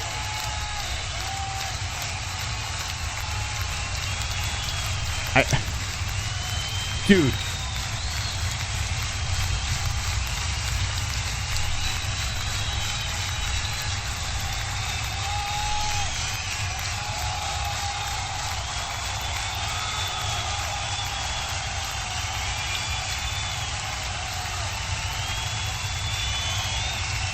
I want everyone to give a shout out to D-Rest and bend the knee to the Kinoto Studios of Arizona. My God. D-Rest, man. humbled. The last couple of weeks, it has been, I don't even know what to say. You guys have no idea how much you guys keep us on the air. And the reason why we do these marathon streams, we're on constantly. We go over to the gaming channel. We have fun over there as well. The headache of getting some of these guests on the show, I can't even describe. It drives me nuts. I told Jesse today. Going out there and constantly harassing fighters or personalities to come on the stream drives me crazy because it's just like, I feel like I'm bothering these people. But then when we get to interview them and meet these new personalities and they could share their story to you guys, I feel like it's worth it at the end. But the fact that you guys show that kind of support makes it all worth it. So thank you. Thank you from the bottom of my MMA hole. D-Rest, thank you so much, my man. Merry Christmas to you, and I'll blow you later. Kurt fight every day. I don't even know how do I play this fucking, how do I talk about this guy anymore? Like I don't even want to say anything. I don't even know what to say. Jim, hell, and drop D-Rest in the chat. Hashtag D-Rest. D-Rest forever.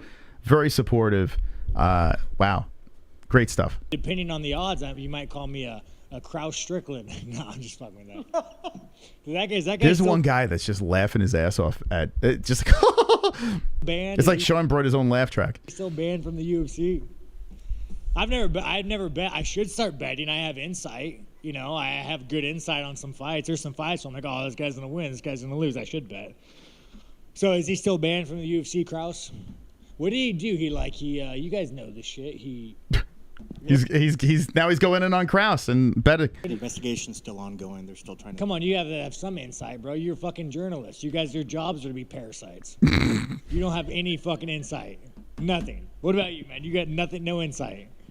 You're not gonna, Jesus. You don't have the ball sack. By the way, the $1,000 donation, you get your face on here. Just saying, the $1,000 donation, you get your face immortalized over here. You see Roberto Hernandez and Sonosi, the only two to pop it over there. So if you got the Scott Olson and you want to drop $1,000, you're not only you renaming the studio, but your face is immortalized on the MMA Holes. For the longevity of this show, you will constantly be on here. No matter how many switches we make, we will always find a way to keep your face part of the mix. So if you put your money where your mouth is, bud. 0.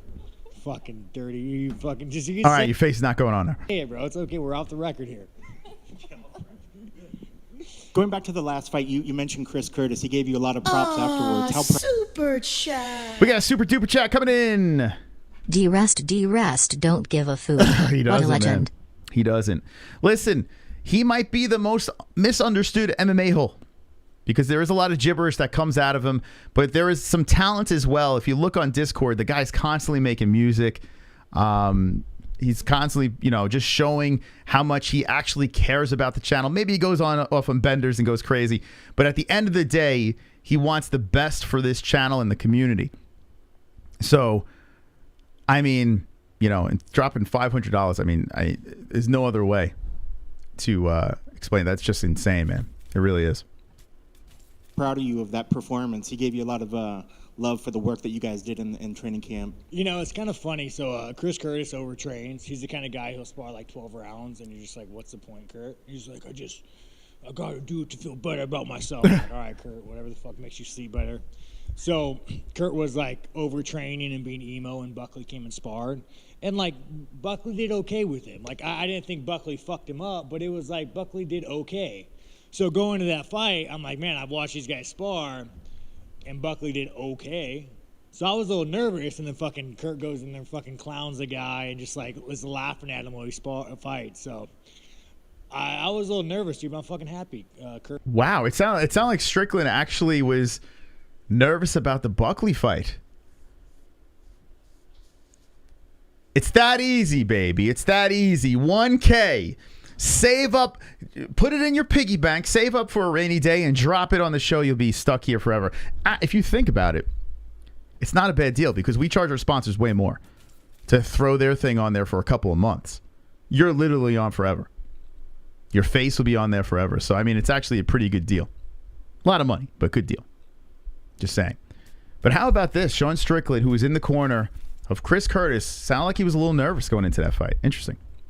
Put on a fucking impressive show. He had good boxing, you know. Buckley looked really scared. At the end of the first, he had this look in his face like, oh, fuck. I didn't think this was going to be like this. I thought I was going to fuck Kurt up. What's going on? I'm getting hit in the face. This isn't fun. I taste blood in my mouth. So, yeah, no, I'm happy for Kurt. You know, that guy had, like, a very interesting journey to the UFC. I mean, there was one time, you know, he got called short notice on a UFC fight and lost his shit. I mean, like, he couldn't make the weight. It was physically impossible. And he, like, had a mental fucking breakdown. I didn't hear this story. Did you guys hear this one? This is actually pretty interesting. Breaking all shit in his apartment. You know, I thought he's going to go. I don't think Kurt's the one that kills himself, but I think he's like the angry black man that goes and gets, like, death by cop, you know? So I'm in his apartment, and I'm trying to talk him down after he's, like, punching holes through the wall, breaking all his furniture. And I'm like, dude, Kurt, like, it's all good, man. It's all good. And then he goes outside. He starts fucking raging and angry, you know, angry man. And then, yeah, luckily we talked him out of that, and then he got signed. How funny is this? When Chris Curtis came on the show, he was talking about how crazy Sean is, and now Sean is talking about how crazy Chris is in some sort of shows. This is wild, man. Like, who's the crazier guy? Maybe Chris is the actual crazier guy. You've seen him on Twitter? Go on Twitter and just watch. Chris Curtis don't give a fuck. He's come on and said that how petty he is in certain situations. He don't give a fuck. He talks shit with everyone on Twitter. So maybe Chris Curtis is the guy. Maybe Sean is the soft one. I mean, there's not one guy in this sport who's gave more to the sport than Chris Curtis. Like, I mean, he's fucking... He deserves everything he gets. They need like a buddy cop movie. These two, you can genuinely see how Sean loves Chris Curtis. Like, this is actually pretty cool.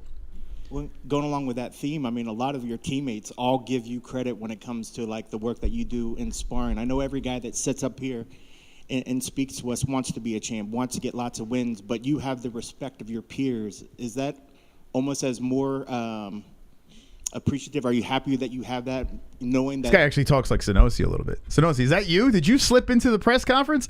Your peers are giving you all the respect of what would be like a champion? You know, I come off as a big asshole, and I am a big asshole, but like whenever guys like come to the gym and train with me, and I'm like helping them out, I'm wrestling with them, I'm kickboxing with them, guys think, oh man, like Sean is an asshole, but he is a fucking team guy. You know, like anybody that comes to Extreme, I'll help out. You know, if fucking Francis says, hey, I have no sparring partners, I need you to be my main sparring partner for a camp, I'll be like, all right, fuck it, if you need it, let's do it.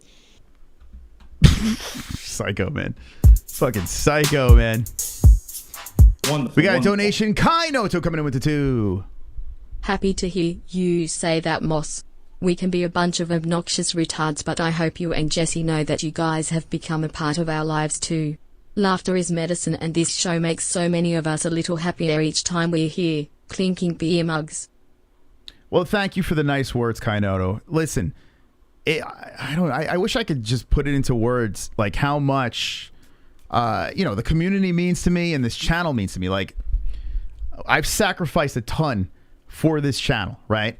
And I'm not going to go out there every fucking stream and say, oh, I gave this up, I gave that up. Like, I mean, I went through a lot of shit because I was so delusional with this fucking YouTube channel for 6 years, right? So there's a part of me that's like, there are days where I just want to fucking give up because I'm like, I literally breathe everything about this YouTube channel. I love the UFC. I love everything about it. But the fact that you guys come in and donate and just keep the fucking show going, like it fires me up. It amps me up. When we have back and forths with the chat, seeing you guys with the memberships in the chat, like seeing you guys saying, hey, I'm going to fucking pay a subscription. I don't have to, but I'm going to pay $3 a month just so they know I support these guys. It means the fucking world to me. Means the absolute world to me. So seriously, I probably don't say it enough. I thank you guys for donations, but I'm telling you right now, maybe it's the Christmas spirit. Maybe Sean Strickland's loosening me up. Maybe, I don't know, I'm growing a pussy. I don't know. I'm having another kid. Maybe I'm just becoming a mush dad. I have no idea where it is. But I am incredibly grateful for you guys. And I try everything I can do to give you the escape from the reality, give you a couple of laughs, twist your nipples a little bit, get your panties in a bundle just so we can have a good heated debate and conversation. Just entertain. That's what I want to do over here. So thank you to the MMA Holes and thank you, Kainoto, so much for your support. Appreciate that. Super chat. I'm gonna spread my legs and show my pussy now. Thank you, Fatso. Even that 99 cents. Fatso coming in. I'm gonna go spread eagle now. I'm just gonna put my legs by my ears, my ankles by my ears, and just give you my puss right now. One day I'm gonna have a breakdown on stream. I'm just gonna cry like a baby. One day I'm just gonna fucking lose it on stream. Like I'm just gonna fucking bawl like a big fucking. I'm gonna crawl up in the. Yeah, Jesse came out of the shower. She's like, "You better not do that." No, I'm gonna be like on my deathbed. I'll probably be like, you'll just see the life support next to me, and I'll have a microphone there. I'm like, "Guys, I love you so much." Ah! Good night. I'll be there soon. I was watching Pinocchio again today. It's so sad. Such a sad. I didn't cry, but it was sad. Sad movie. So I think a lot of guys just understand that I'm there for the team, you know, and I get part respect from that. And I want to read you this quote that came out in an interview, and I just happened to see it on ESPN Social, and it was from your last opponent, or Pahea, said, "When Sean Strickland entered the octagon and started staring at me, he hadn't looked at me that way before. That was when I became scared." This is actually interesting. I'm actually curious. I didn't hear if Sean actually addressed this with Alex Pereira. Alex Pereira, is that his name? Yeah, I thought this guy wants to kill me. I'm telling you. I did. Guy, I just didn't. From everything else. Where do you go in your head when you step in that cage? Here we see the jovial. You like to fuck with us, but where do you go in that You know cage? why? You know why I'm such a nice guy? Like if you ever meet. Okay, I want to hear what he has to say. Wonderful, wonderful. D-Rest coming back in. No MOS, I'm going to kill them. You killing the community? Don't kill them. We need them. We actually need them. D-Rest, don't do that, please. Down, D-Rest, down. Me in the world, I'm the nicest fucking guy. I'm like, hey, what's up, buddy? Like, let's take a picture. You want to go dick to dick? You want to go tip to tip? Like, whatever the fuck it might be, you know. It's because I'm such an angry motherfucker that, like, if I don't always act nice and I let that little fucking thing creep in my head of like, fuck you, it fixates on me and it festers like a fucking wound and I dwell on it. So when I fight, it just, you know, it's just more of like, hey, just fucking be who you are. Just fucking go in there and fight a motherfucker, you know? The shitty thing. I'm trying to figure out what he's saying here. Like, I kind of get it, yet I don't. He's rambling. Is though when you're fighting big Brazilians, it hit really fucking hard and knock out a lot of people. You know, they hit really hard and knock a lot of fucking people. He's kind of running out of steam. Well, you're definitely going there. You're not going against a Brazilian, but when you're looking at the guy across the cage, break him down for us. Where's Jared dangerous, and what are you expecting him to bring? So, I don't want to tell you guys this, but I don't watch a lot of MMA. I've seen some highlights of him knocking motherfuckers out. Looks pretty cool. I liked when he knocked Brunson out. I was like, oh man, that's a scary motherfucker. I understand how you have your name now, sir. That all makes sense. But, is that fucking Bobby Green? Look at what Bobby Green with the fucking grill. Jesus Christ. This fucking guy, dude. Let's fucking go, man. Let's fucking go, Bobby. I can imagine what's really going through his mind as Bobby Green's walking around. He's quite the kid. I didn't hear the Bobby Green interview. Let me know if I should go back. He's something else too. Man, that crazy motherfucker, dude. He is. You want to talk about someone who's fucking nuts? Bobby fucking Green. That guy's fucking... He's in a pod right there. No. Here's the thing about me. I say crazy shit, and like I look in the mirror and I'm very aware of the shit I'm saying is fucking nuts. Bobby, though, he says crazy shit, and he's like, no, this is 100% factual, accurate. I'm like, yeah, Bobby, fucking God's speaking to you every day, sir. You're the one. You're the fucking one, James or Tony Ferguson. Sorry. No, I shouldn't make fun of fucking Tony Ferguson. That's fucked up. That guy really is fucking insane. He's not wrong. And just last thing for me, just keys to the victory. What needs to happen to make sure you get your arm raised? I don't know, man. Maybe wrestle, maybe box better. Fuck, I don't know, man. You just go in there and like you just gotta just, you know, it's like having sex with a woman. If you plan it too much, it just doesn't work out. You just gotta be fluid. You just gotta see where the action takes you. You know, what position are you gonna get into? What an analogy, huh? I love the way he handled the knockout. Think about it. This is a devastating knockout. Losing the Pereira like that. You know, getting just like he's right there for the belt. Like he's so close. He beats Pereira. He's there. Like he's the guy. But because you know, like he got knocked out, it sets him back, and he doesn't care. Like the way he dealt with this whole thing. I like fighters more when they just handle it with just such grace. You know, Sean's just like whatever. Just letting it roll off. Very respectful how fighters commendable. I don't know what the word I'm looking for. It's too late. I've been going too long, but respect, Sean. Respect. You know, I don't know who he is. Maybe he doesn't like being on top. Maybe he doesn't like being on bottom. I gotta figure it out as I go. I don't believe that though. I feel like they have a very strong game plan.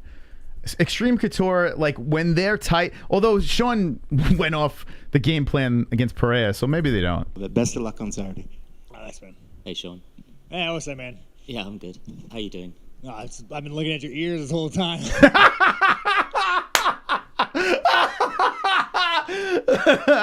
I don't know who he's talking about, but that's fucking hilarious. I've been looking at your ears the whole time. Figure it out as I go. Oh my god, dude. But best of luck on Saturday. Oh, thanks, man. Hey, Sean. Hey, what's up, man? Yeah, I'm good. How you doing? No, I've been looking at your ears this whole time. You got some big fucking ears. That's the one thing I've noticed since I've been up here is your big ass fucking ears. But let's continue this. I got a big ear too, right? Oh my god. Actually, funny story. I'm in fucking AutoZone. Oh, here we go. I'm in AutoZone. Story time. And I actually had this deep thought with myself. And this is a thought. Well, there's a black guy in here, so I don't want to be offensive. But this black family gets out of the car. Oh my god. Super loud and just and my first thought was oh man, black people being loud. I can't. You know what? So Sean's not racist because you've seen. I mean, his best bud is Chris Curtis, for God's sakes. He's not racist. He just says what he thinks. And I fucking feel it. I do the same thing with Jesse. When I drive, if it's in my head, I just fucking say it. I just say it. I'm like black people, Chinese people. I just say it. If it's there, I say it. Stereotypes, I throw it out there. Just because I think it's funny. I think stereotypes are very funny. Because some of them are so accurate. It's ridiculous. Especially with white people. This fucking crazy accurate stereotypes with us dorks. So it's so refreshing to see this guy on a stage just saying it. Just fucking saying it. It's beautiful. It's a beautiful thing. I don't know why I just don't like it. But I'm down. But then I started really dissecting this. I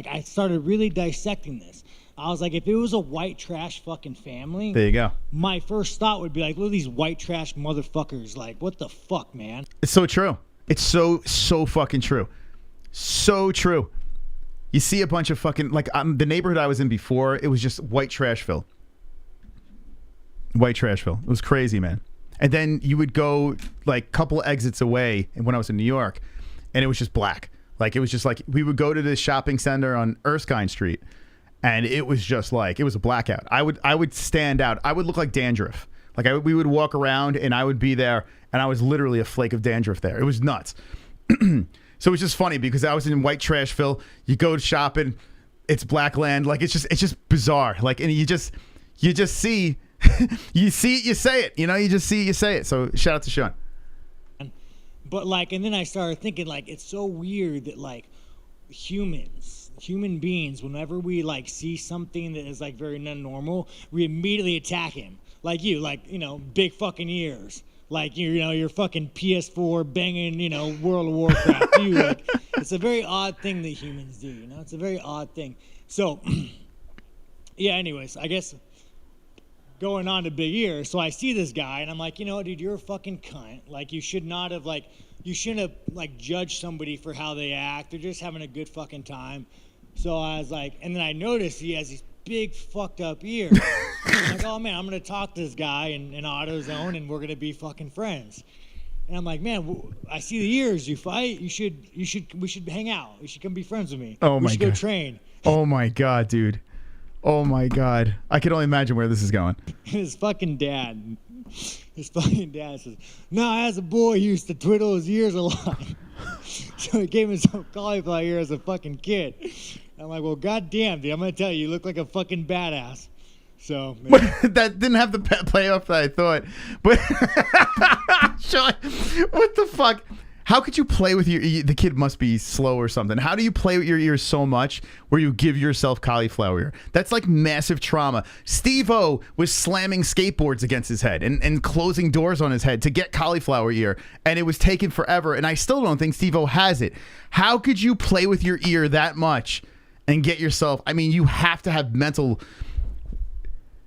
The father must have been trolling. Speaking of big fucking ears, I don't know why I need to tell that story, but just understand. I'm trying to be a better person every day, you know? So I should probably stop making fun of your big fucking ears. It's hard to imagine why anyone would want to throw a beer bomb. What are you eating? Wait, what did he say? I didn't hear. It's hard to imagine why anyone would want to throw a beer bomb. What are you eating? It's hard to imagine why someone would want to throw a beer bottle at you. Sean liked it. Like he's like, jokes. That's my dad, though. Fuck that guy. It was my dad. You know what's funny? That sounds about right. Have you ever heard of Sean Strickland's dad stories? There is a backstory to this guy. He's grown up in some shit. His dad was a piece of work, man. So now we know the beer bottle that was thrown at him during Christmas, the worst Christmas gift ever, was from his dad. So Sean, even in that situation when the guy had a zinger, Sean still hits him back. Like the dude's quick, man. So what, you English too? Yeah, what's up with you waking up and just deciding to roast English people today? Oh, no. I mean, because you guys are, I mean, here's the thing. I like this thing, but like, you know, like, you guys are kind of like, you know, you guys are kind of, like, as a country, you guys are kind of like disappointing. Yeah, I mean, that's fair. He's not lying. I mean, America is disappointing, but again, you know, I mean, I didn't bring my gun today, so, you know, I was going to, but then I thought I got to go to photos after this, and if my gun falls out, and I'm going to be like, I don't know how the UFC's going to feel about that. So I feel really fucking naked right now. I feel like a fucking jihadi could just come running through the door and fucking kill us all. What the fuck, bro? Oh, my God. I love there are some people that carry the guns because they actually think this. Like, they actually think this is going to happen. I have family members that think this way. So it is true. People do think this way. Like, if you don't have the gun, the worst thing in the world is going to happen. Jihadis are going to come in. Right now, I feel like a fucking jihadi could just come running through his door and fucking kill us all. And you motherfuckers, you English fucks don't have guns. So, like, here I am, the American that's always like, hey, I have a gun on me all the time. I'm the one that's supposed to step up. And now I don't got my fucking gun, so it's like, you know, it's very depressing. You thinking that you have to save the day is the most American thing I've ever heard in my life. Hey, listen, we delivered freedom to Afghanistan, Iraq. Now we're doing a fucking Ukraine, you lucky motherfuckers. What? How many billions of dollars went to that? Yeah, you grateful bastards. That's a no-no. You can't be saying that stuff on YouTube. You too. I didn't hear anything. Just changing the pace a little bit. Is it better to give or receive at Christmas? Yeah, this fucking guy. You know, man, I would like to think that I'm more of a giver. Maybe in both aspects. You know, but then there's some people that give really great gifts. So then you just got to sit back and enjoy the moment. And just a serious one. With the holidays coming up, people like me pile on weight through food and Guinness. As an athlete, have you got any pro tips to kind of lose that after Christmas? Oh, no, I'm going to eat like a fat motherfucker. And by the way, dude, he's way more proper than you, dude. You're like, are you lower class English? Significantly. Are you really? Where are you from? I'm from the same sort of area, but he paid to go to school. I didn't. Yeah, like you hear this fucking guy talk, like, oh man, this guy drinks fucking tea with his pinky out. You, bro, you look like you go to a fucking pub and. He often calls me scum. Oh fuck, man, that's hard. Well, you're a better looking guy. Very barely. You might get more pussy, but he is married, so I don't know. Maybe I'm wrong here. Okay, all right. So that's pretty much it over there. Thank you, Sean Strickland. Thank you. Thank you. Wow. Yeah, I missed the end part of the Strickland situation. But if you guys like that, the media scrums, if it's like a larger than life personality talking to the media, let me know with ones in the chat. Hit the like button as well if you haven't done so. And maybe we'll do that more. Like we've been doing it after fight reactions.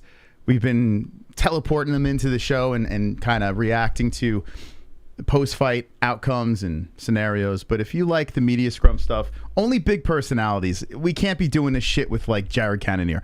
I couldn't even imagine sitting through that. But guys like Sean, I mean, Jesus, how do you can't just ignore that, you know? Dude's a funny bastard. And let me know if you like Sean or you can't stand him. You repulse fine. Super chat. Waz, what up, Waz? Strickland is a true madman. GR8 show tonight, Ty. Thank you, Waz. Very nice of you. Thank you for swinging by and dropping the $5 holla. Thank you so much. And it looks like we got some ones. You guys like that? Okay, cool. So you know what? I mean, maybe Wednesday nights after an interview, if there's an interesting media scrum, and like if I didn't see it, just drop it in the chat, and then maybe just spontaneously we'll just throw it up there and have some fun. But Strickland's a no-brainer, man. The guy is great. It's a bummer that there's going to be no press conference. I feel like they should have one. You know, it's the last fight card of the year. Just throw one together. Just let Strickland riff. But, yeah. How could you not like Strickland? Yeah, I mean, the dude's a savage. All right, guys. Listen, we've gone way too long tonight. It's been a marathon stream. I want to thank my guest. Actually, where did we go? We started a half hour later because our guest was having little issues. But let me just say this. Mike Davis, if you missed the interview with Mike Davis, run it back. I promise you. You'll get some interesting stories out of the guy. Very interesting dude. Super chill. We just riffed and had a good time. So if you missed Mike Davis, if you're not familiar, he's 10-2-0. He's on a 3-fight win streak in the UFC. You might want to check him out because Beast Boy looking to make some noise in the near future. So go check out that interview. I want to thank you to our sponsors. The promo code is MMA-HOLES for mybookie.ag, 100% matching your first deposit. CBDX.com, 20% off the THC products at CBDX.com. Head Rush and Sheath. The promo code is MMA-HOLES for 20% off both Sheath underwear, Head Rush, and ESPN Plus. No promo code needed. Just use our link in the description if you want to watch the fights on Saturday. This Friday night, it is going down. Not only are we going to give the predictions and the picks for UFC Vegas 66, but the Fuqua Friday belt, the actual customized belt, will be going to a specific winner of the high score. Now, who knows? Maybe it's just Sanosi. He rides off into the sunset. He is the winner. Or maybe there will be someone out there that's like, you know what? I've been waiting. I've been waiting to be the first person to win that belt. So it's going to be a very interesting night. Fuqua Friday going down this Friday. You're not going to want to miss that. Thank you, Julian Lane, for coming on the show. See you Friday night. And tomorrow night, by the way, I'm thinking about finishing God of War finale stream on the second channel, number 2. Not the MMA-Holes. Not the MMA-Holes. I'm looking to do the finale to God of War tomorrow night, maybe. So make sure you hit the notification bell to that. I'm not showing it on the community section here anymore. So subscribe to Not the MMA-Holes, our second channel as well. And don't be an a-hole. Be an MMA-Hole.